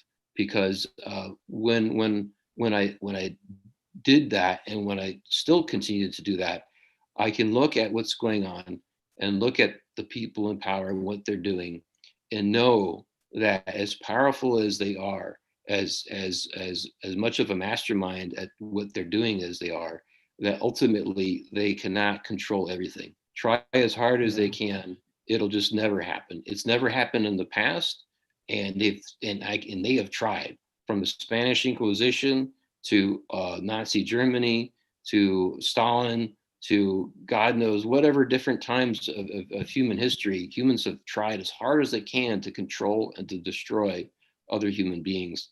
And there's been a lot of destruction, and there's been a lot of death, but at the end of the day, there still survives that human spirit. And I think that we can do it, you know. And I just wanted to see that in sense that I don't really feel that what's currently going on is any worse than what's happened before. And in regards to the social engineering, that's just how I feel about it. And when I do that, it helps me tremendously. Niish, you want to say anything? Because Well, I do. All I'm please. saying is that, yeah, I don't think it's any different. It's just at a different level now because of the connective factor with the internet.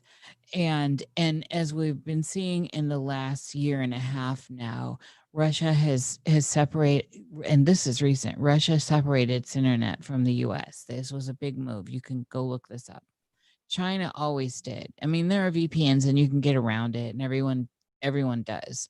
And it looks like the US is separating off, not to mention everything is censored and everything's going through fact check. And then, no one's checking the fact checkers, and there's a lot of bollocks going on there. I will check my damn facts, my damn self. And this is what I'm saying with due diligence.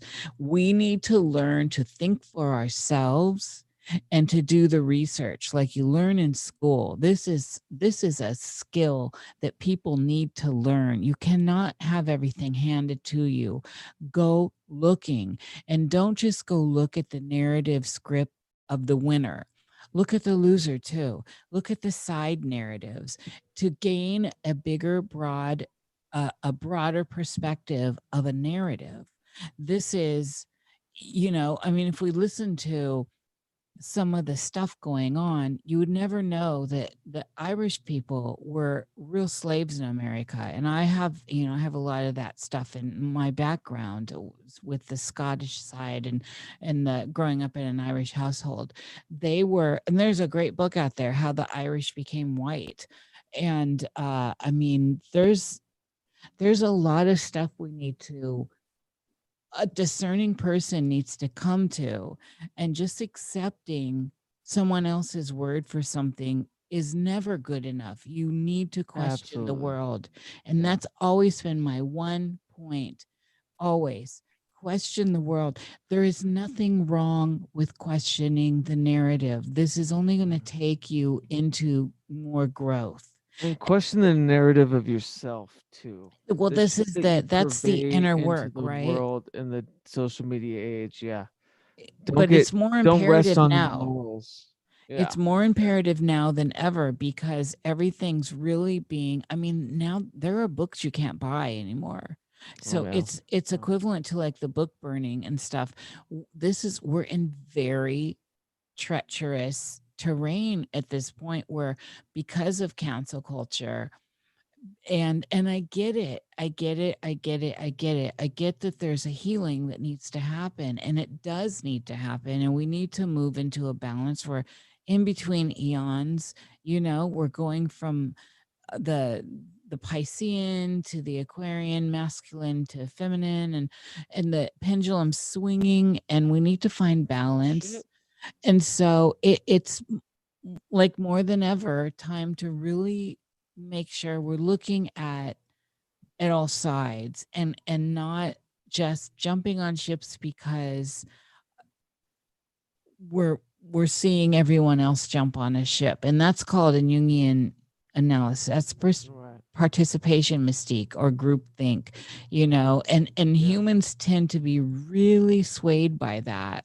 And so it takes a lot of gumption. It takes a lot of moxie to stand your ground and say, well, why? I mean, I was literally that kid that said, what is the makeup of why the sky is blue? How's the color spectrum coming through? And I got BS responses from people until I could get into a class that broke down how that actually worked and how my optic nerve was perceiving color. And then I was like, okay, I get this.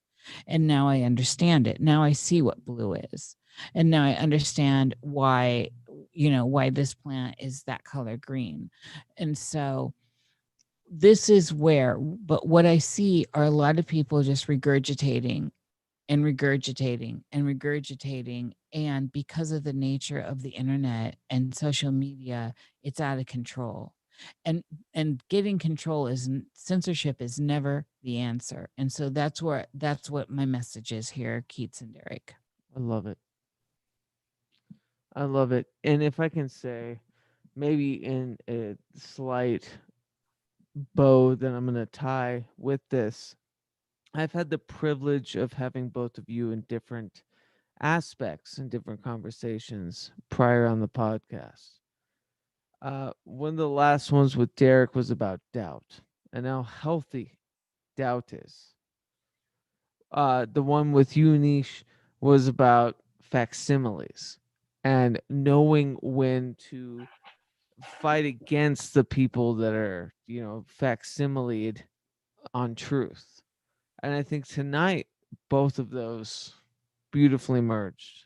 It was an incredible triangular idea of both those processes, because we should, let's not take shit from anybody.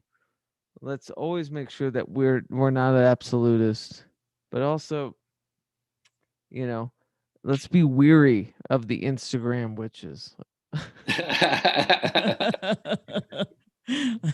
the digital copies. Yeah, the digital copies. Yeah. Right. Well, think, yeah, I yeah, go ahead. value this is this is one of the things why you are both people I just love so deeply. I value our differences and I value where we converge, the Vesica Pisces, as I always say, where we overlap. And we're able to have these uh, beautiful moments. And we're all OG in a way, though, where there's in the analog way where we're reasonable people. And so, of course, there are things, we have our differences and we celebrate them within each other. Although I don't think we're that different, but as far as like, we're not dramatic. Yeah. Well, I think I think when we were going back to the answer to how people and the internet can redeem themselves is that the relationship that I have with the two of you, what I really enjoy about it, and with the people that I interact with on the internet, who I do enjoy interacting with, is that there's not a sales pitch involved, and I think that so much of one of the really strong, to me, dangers of the internet is that everyone, their interactions with other human beings is predominantly based on some kind of sales pitch. What am I trying to sell to you, and what am I going to get out of you? With that said, like and subscribe, everyone. Right, there you go. That's the beauty of human relationships, is that the what I'm going to get from you is the interaction itself. Yeah. It means the most.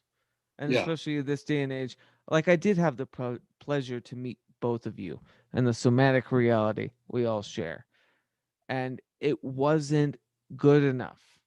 I It both wasn't met enough you time. guys, not enough time in both. Yeah. Even meeting Niish. And like, that was like thinking to myself that this is what we get. We get to parlay until the next one. Yeah. If there's a next one, but we'll mine it. We'll figure it out. We'll fight for it. Like, I believe you guys. I do, and I believe that you believe yourselves. And I think that's the best thing I can say about anyone. I believe that they believe themselves. Yeah. This is that's one, and I do want to part with this, is this idea of we do need to, I think it behooves us as humans, and we can go off into people who feel like they're hybrids. Of course, I think we all are. We are the aliens, but as humans, in the end, this idea of physical touch, of physicality, of being close, and our energetics actually intertwining. This is an important thing, and it's hard to do that digitally. And so I I value those kinds of experiences, and they allow me this ability to know that in the end, I am not alone in the digital world. And when in my analysis of Second Life, it was so difficult. Who is everyone? What's going on? Who's behind all that? That does not happen. I mean, it does happen to some extent in real life, but you're able to discern it really fast in person. In person, Keats gives off a very real energetic vibration that you immediately sense, just like everyone else. And so, there's an olfactory aspect, there's just the senses get around it.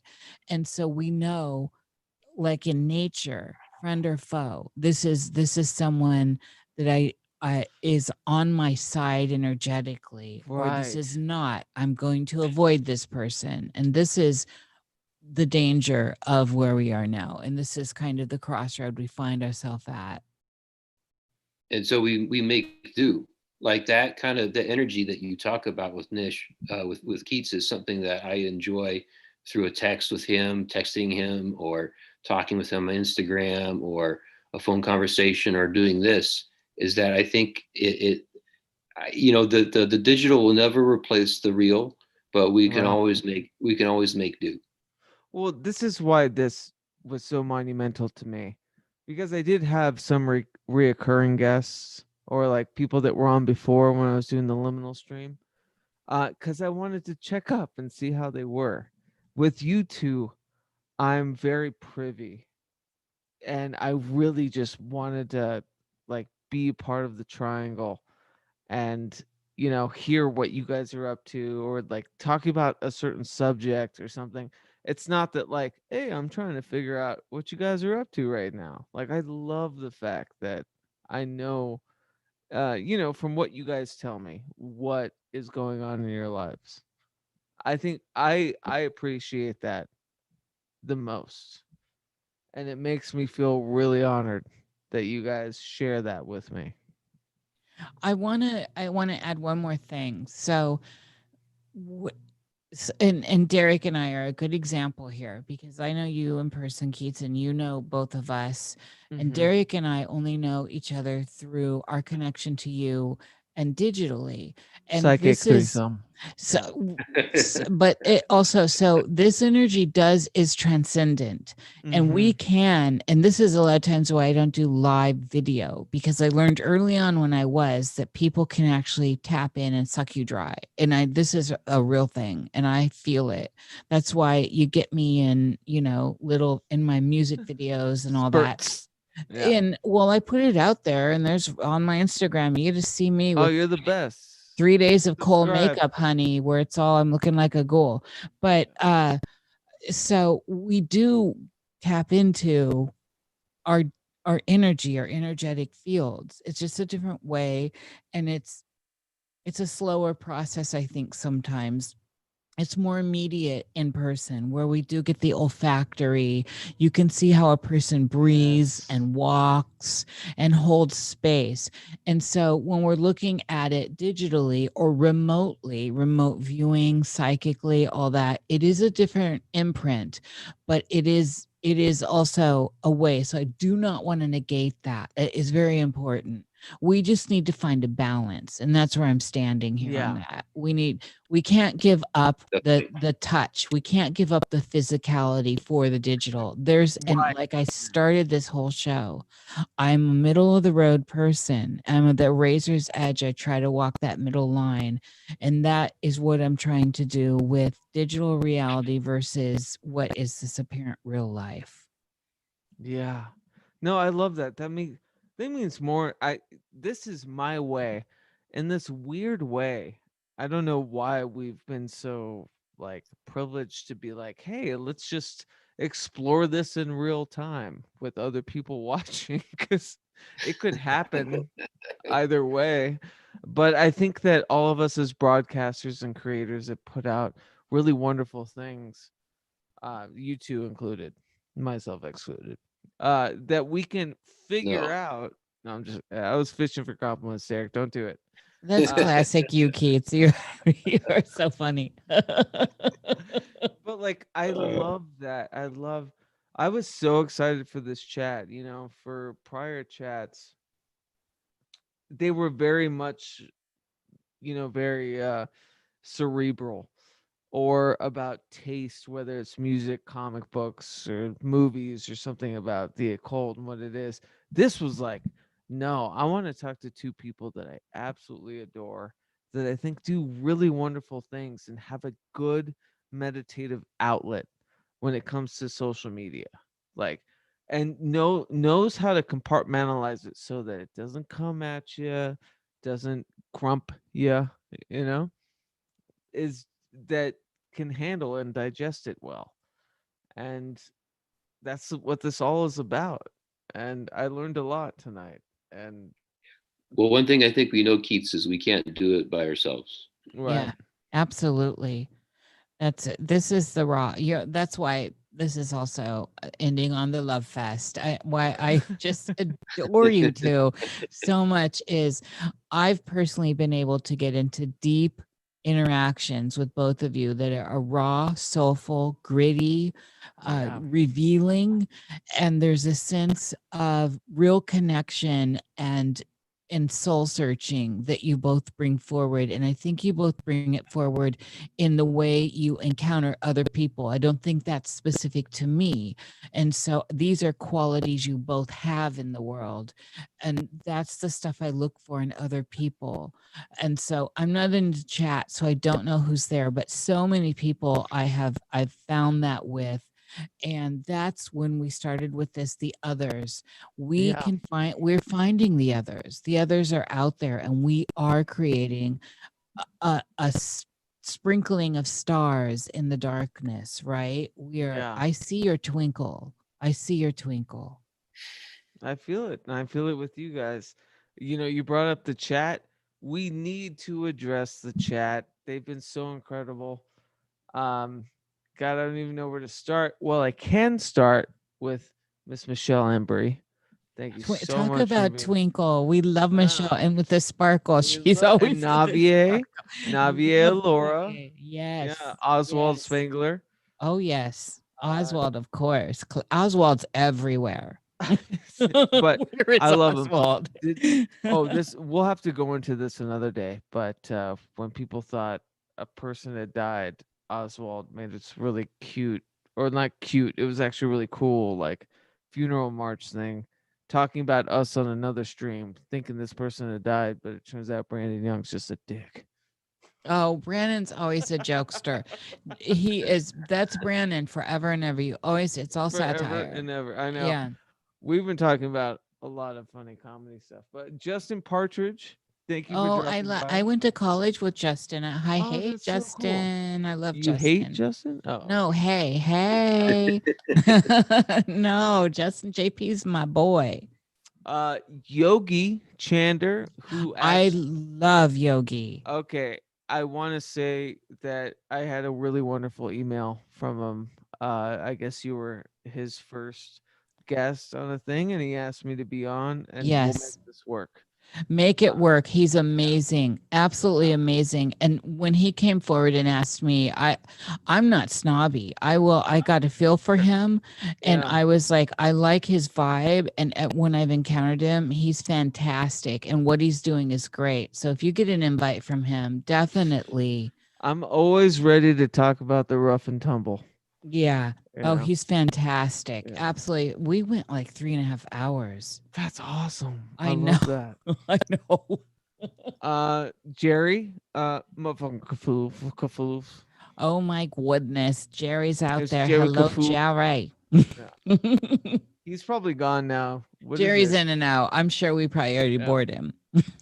Oh, and Sixth Sense. Sixth Sense Yes. Designs, who is just taken it under his wing to be, or she.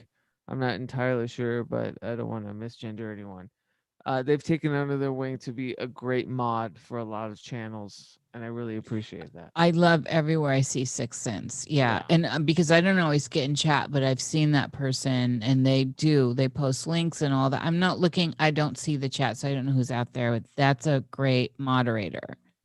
Helen Dion. I don't Was know if I fun. know Helen. Oh, that's my son's mom. That's right. I Oh, thought hello, so. Helen. Yeah. Hey, what's up, Ellen? I think that. Oh, and of course, Genocide. How could I forget Genocide? We love John. How Yes. could we forget Genocide? I love Absolutely. Genocide. You know, like I got a firm connection with that Pacific Northwest and Yes. Genocide. Yeah. This He's is a a great chat so far. yeah. It's been really good. People have tuned in, tuned out, made Nice. mention to say something. It's really beautiful. And I want to make an announcement that I'm going to take at least a week off streaming because I got to finish this audio sigil thing that I've been Everything in working its on for a time. few months. Yeah. But it's getting there. It's been really good. And I'm really excited about it. Like, that's. Oh, and Genocide says R.I.P. Brandon Young. Yeah. And also, Brandon Young's dead. Well, you and your beautiful Mary. I'm trying to get this country song for y'all. I want Mary to back up Oh, I vocals. heard it on your Instagram. I was Yeah. so enamored. I love it. I love Mary's vocals, so and I mentioned it to you. I'm like, I hope Mary can pull because I've got a gnarly voice, and you said if she can pull up to your voice, Dude, if she can make me sound good, she can make yeah. anyone sound good. So I'm excited about doing a little country song with y'all. I love it. Let's do it. Nice. Let's get a rock saw or Mm-hmm. the chalk We're saw. gonna take it down south. Get to a country song. I'll dip it into some goodness. I do have a website. Thank you, Six Sense is so great with this. But thank you, chat. Sorry if I didn't mention you. Um, it's been incredible. I really appreciate everyone so participatory. It's been really fun. And Nice. I have two of my best friends here, two people that look up a lot. So I put in the show notes if maybe we can do a little bit of what's happening next, Cosmic Salon or Love Chaos. Yeah. Niish, what do you got going on? I have just an amazing lineup of people I'm editing right now for the Cosmic Salon. And I want to state that my goal with the Cosmic Salon is I'm casting a wide net like Jerry and I do with our show. And I'm bringing a lot of different viewpoints. So I don't want to get pinpointed into one thing or another. I'm Oh, I bringing love it. woo across the board from left to right to the middle to up to down. I mean, I've had a good reverend on there and Eastern people. So that's what the Cosmic Salon's about. And then behind the gate, we're working with etymology and what would be in a live show call-in stuff I call wooed. And so as with the opening on Cosmic Salon, it's keep an open mind and let's go on a journey. Yeah. And so I'm hoping to I want Michelle Embry said she would come on. I want her, Navier. I have so many, I've already had Derek, who's so popular. Oh my God. Oh, Derek And was popular over me. yeah, yes, Derek was more actually, popular over Keats. me. Yes, on the analytics, Derek's went boom. I had a lot of Of course women. he was. Because He's a I sweetheart. talked about sex the whole time, I think. We You know? did talk. Well, and Oh. this is funny. Derek doesn't know this, but I had a few women ask me about him. They're like, "Who's the sexy Oh man?" my And I'm God. like, "Oh, okay, girl." That's awesome. Do they live in LA? No, none of them are in LA, but you did. Oh. It But they was will like, be. There you're will, right. there will be, though. It's possibility. So yeah, the Cosmic Salon's my baby right now, and so that's just keep It's an the open best. It's mind. highly like you take so much care with the production of it. It's really wonderful. You were made to broadcast. It's honestly like a talon from your heart punching everyone in I'm the proud face. of it. Yeah. It's taken a long time to get there, but I'm very proud of it. So thank you, and thank you for both being on there early. You helped. Your wind for me, and the wind is a great thing. It's a friend. Yeah. Well, turns out Navier didn't give me the proper I forgot what she called it. The future Mayan thing. I actually am wind and not the sun. So Oh, I don't know what mine is yet. I heard though, yeah. I didn't listen to the show with Navi and you yet because I'm so busy. But I Oh, it's heard so much fun. It's Mary very came cool. in. Yeah. Yeah, it was a cool what episode. was I? Because Navier said I was something. She apologized for not telling me in person, of course, because she's a dear heart. Well, she Uh, said it was connected to your actual like the Taurus thing. I don't know what that means. So bull? I'm just kidding. oh, I'm a bull. Something. See, I don't know anything about it, so Bullshit. I have your tab up with Yeah, her still Navier. to No. listen. I want to say this. Navier is like in the chat going, Keith, I had too many charts. She did. She had a whole thing. It wasn't her fault. It wasn't like a misreading. She talked to me afterwards and said, like, hey, I got it wrong because, she's got integrity. Nobody better Yeah. be hating on Navier. They have to get Yeah. past me No, it's just, first. oh, me and Mary made a son. That's awesome. I got Navier's back. But yeah, I want to make that clear. Like, it's not like I have to like delete the video and be like, oh well, she was a liar. It's like, no, it has nothing to do with that. She's incredible. And that was the most fun I've had with Mary on a live stream, I think ever. That was a really cool episode. Yeah. Yeah, I enjoyed it. It was great having her on. She should jump on more often. Dude, Navi is the shit. I love her. She We is talk the a shit. lot on Yeah. Instagram. She's She's the amazing. best. She I really meant, is. well, yeah, she is amazing. I meant Mary. Mary should jump onto your show every a Oh, lot. Oh well, Yeah, she's yeah. okay. I don't know. Yeah. Oh, just as Mary. Yeah. Not only is she gorgeous and can sing and is the backbone for And everything is you and is do. the best thing in the world. No, she's the front bone. I'm the backbone. Yeah. Yeah. Yeah, let's not get it twisted. That's right. Better Oh, this is recognize up just in here. yeah. No, I don't want to live in that world. No. But Derek, Mr. Love-chaos.com. Wonderful Facebook group that you have, Love Chaos. What else you got, buddy? well, I'm really in a transitional period right now. I'm really, as you know, I've told you privately, but I'm transitioning away from love chaos nonfiction books into going back into writing my fiction work. Oh, I And love so it. so I'm really but it's a transitional thing, and so I'm fortunate. I had a really great conversation with Greg Kaminsky on a cold personality, and Oh, I'd love to talk with him. Yeah. yeah, I'm very, Really very cool guy. excited to hear that episode when it comes out. And so we jumped into my most recent book, The End of the World, and talked about that at length. And so that was really great. And some other future interviews are coming up regarding that book, and that's an important sort of process for me, as I put that out there in the world, and that kind of, in the process of that, doing that and putting it out there, then that kind of, in a way, fading away, so that I can go back into focusing on my storytelling. Right. And I have a second part of my trilogy that I'm working on right now, which is a book called White. The first book was called Black, and then the third book will be Red. I And love that. it will be it again, all part of my process of inversion. I'm taking these old stories, the story for the quest for the Holy Grail, specifically Parzival, and inverting that story, as well as Dante's Divine Comedy and the Dr. Faustus legend. So all three legends I've inverted in a new way. And so that will be a trilogy I'm finishing up in the next couple of years. And then right now I'm also in the beginning stages, which is I've been researching a book that I'm going to be writing. Really have been really in many ways researching this book since my teens. As you both probably have noticed, that I have a passion for Shakespeare. And so after I'm done with this trilogy, I'm going to be writing a fictional Shakes biography. who? Yeah. Shakes And who?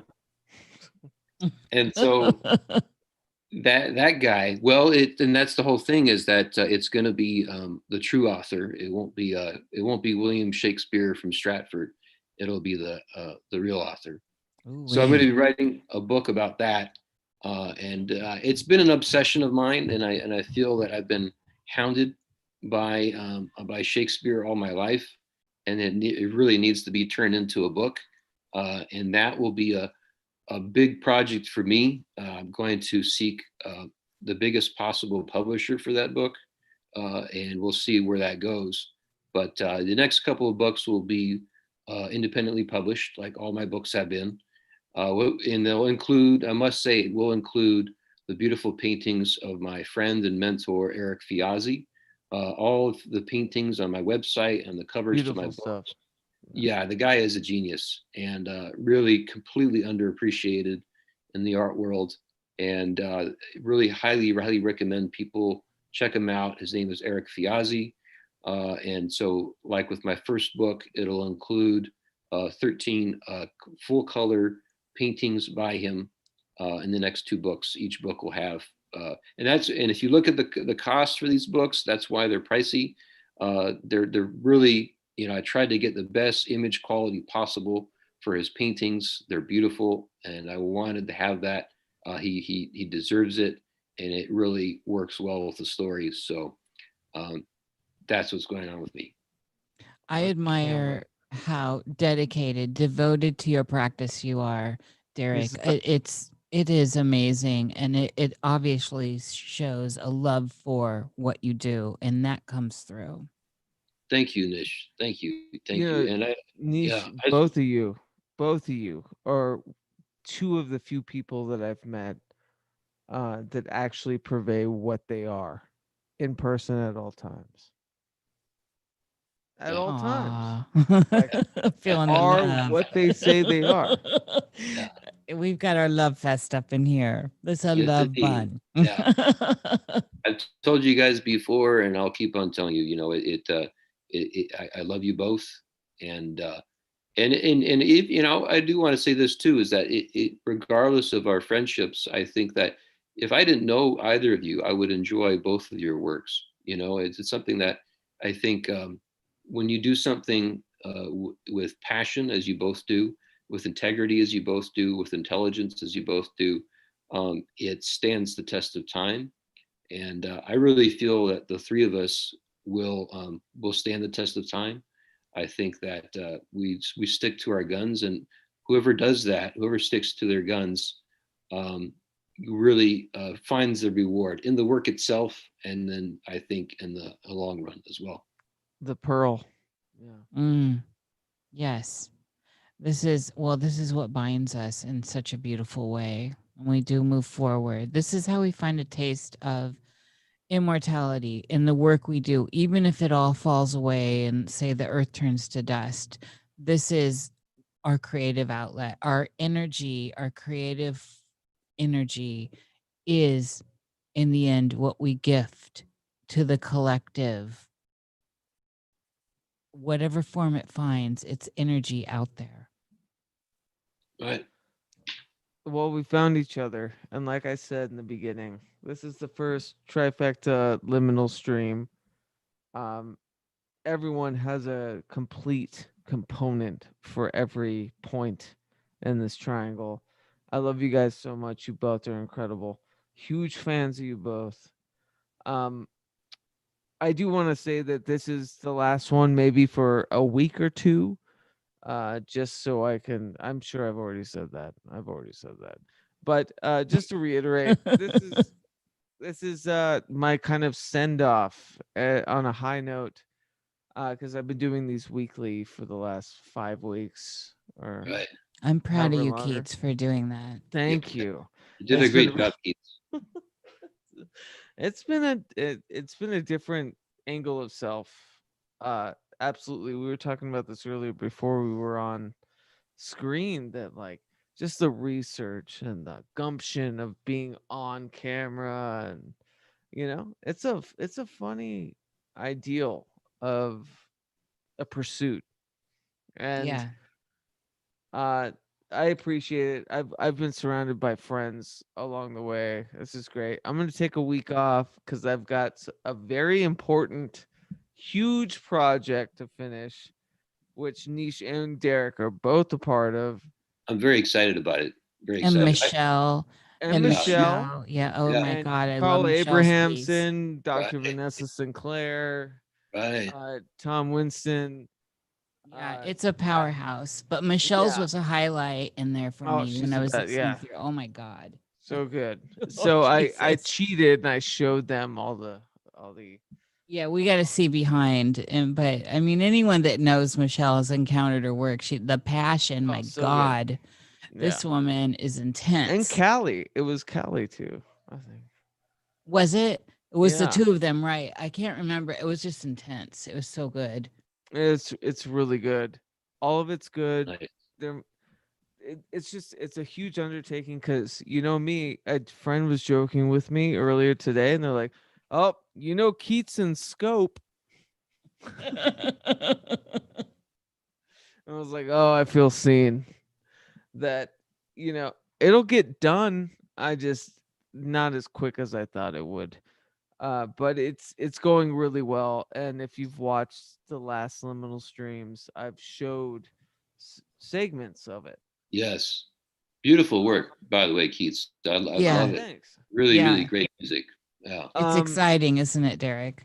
Yeah. I love it. And I love the way he uses it with the video, with the visual. I feel Yeah. like a kid in high school where you're like, is my music cinematic? And you put it to cool videos, and you're like, yeah, Right.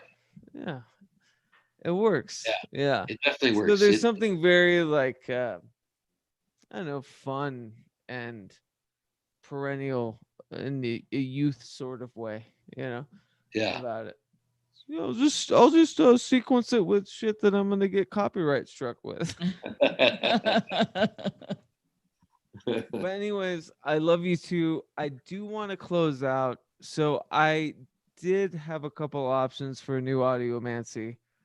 Um, however, a dear friend who I consider in the same realm as you, Derek, and you, Nish, is Douglas Yes. from What Magic Is This? He's And great. it was his birthday yesterday. Oh, it was. And it was a new moon.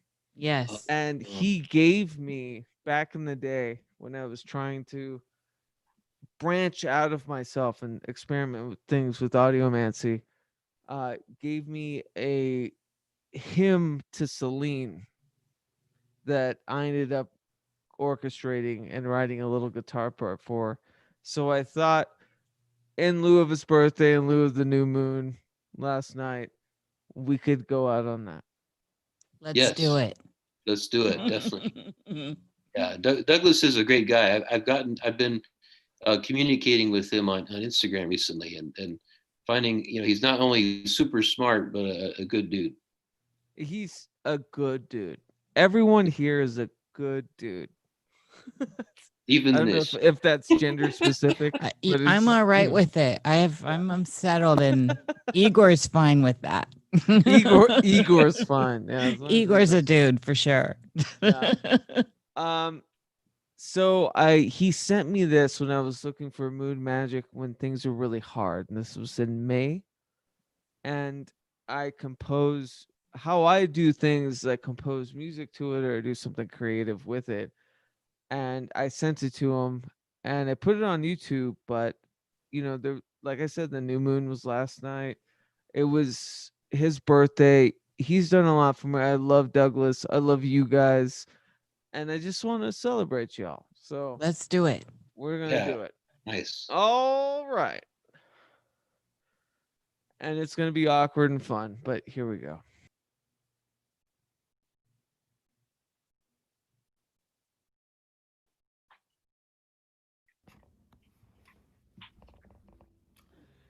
So this is just a test of an original composition to the Orphic Hymn of Celine.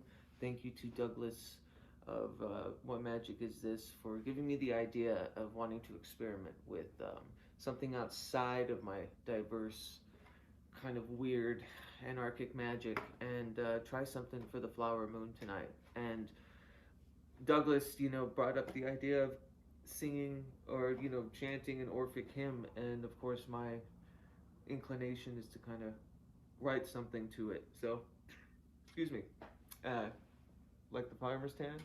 Anyways, yeah, so I'm gonna give this a go. I literally just wrote this, just small guitar part. Just want to hear how it sounds. See if I can do this.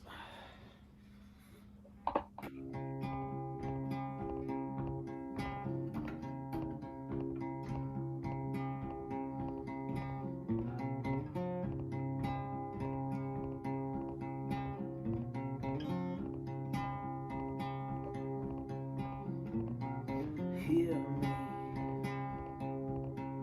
oh divine queen, oh light bringing and splendid Celine, oh bullhorn moon,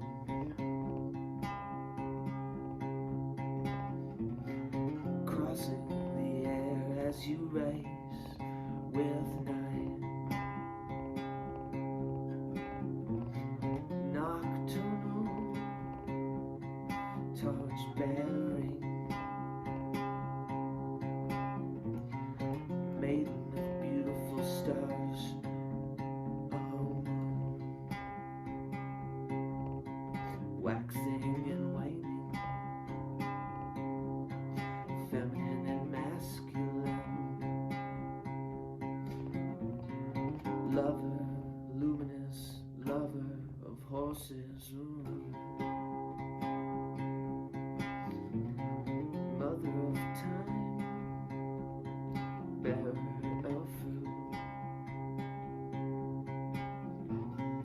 amber colored, moody, all seeing in vigilance.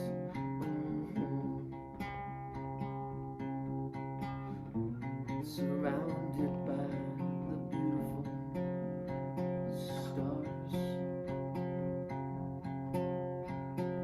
you're a delight,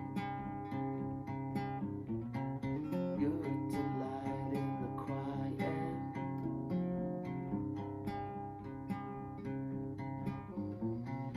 You crave fulfillment and favor, as like a jewel you shine in the night. Long clouds, marshal of the stars.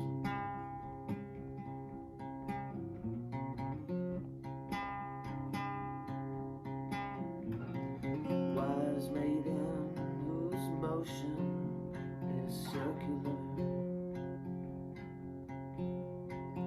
Come, oh blessed, gentle lady, shine and save, oh maiden, your new initiates. Oh.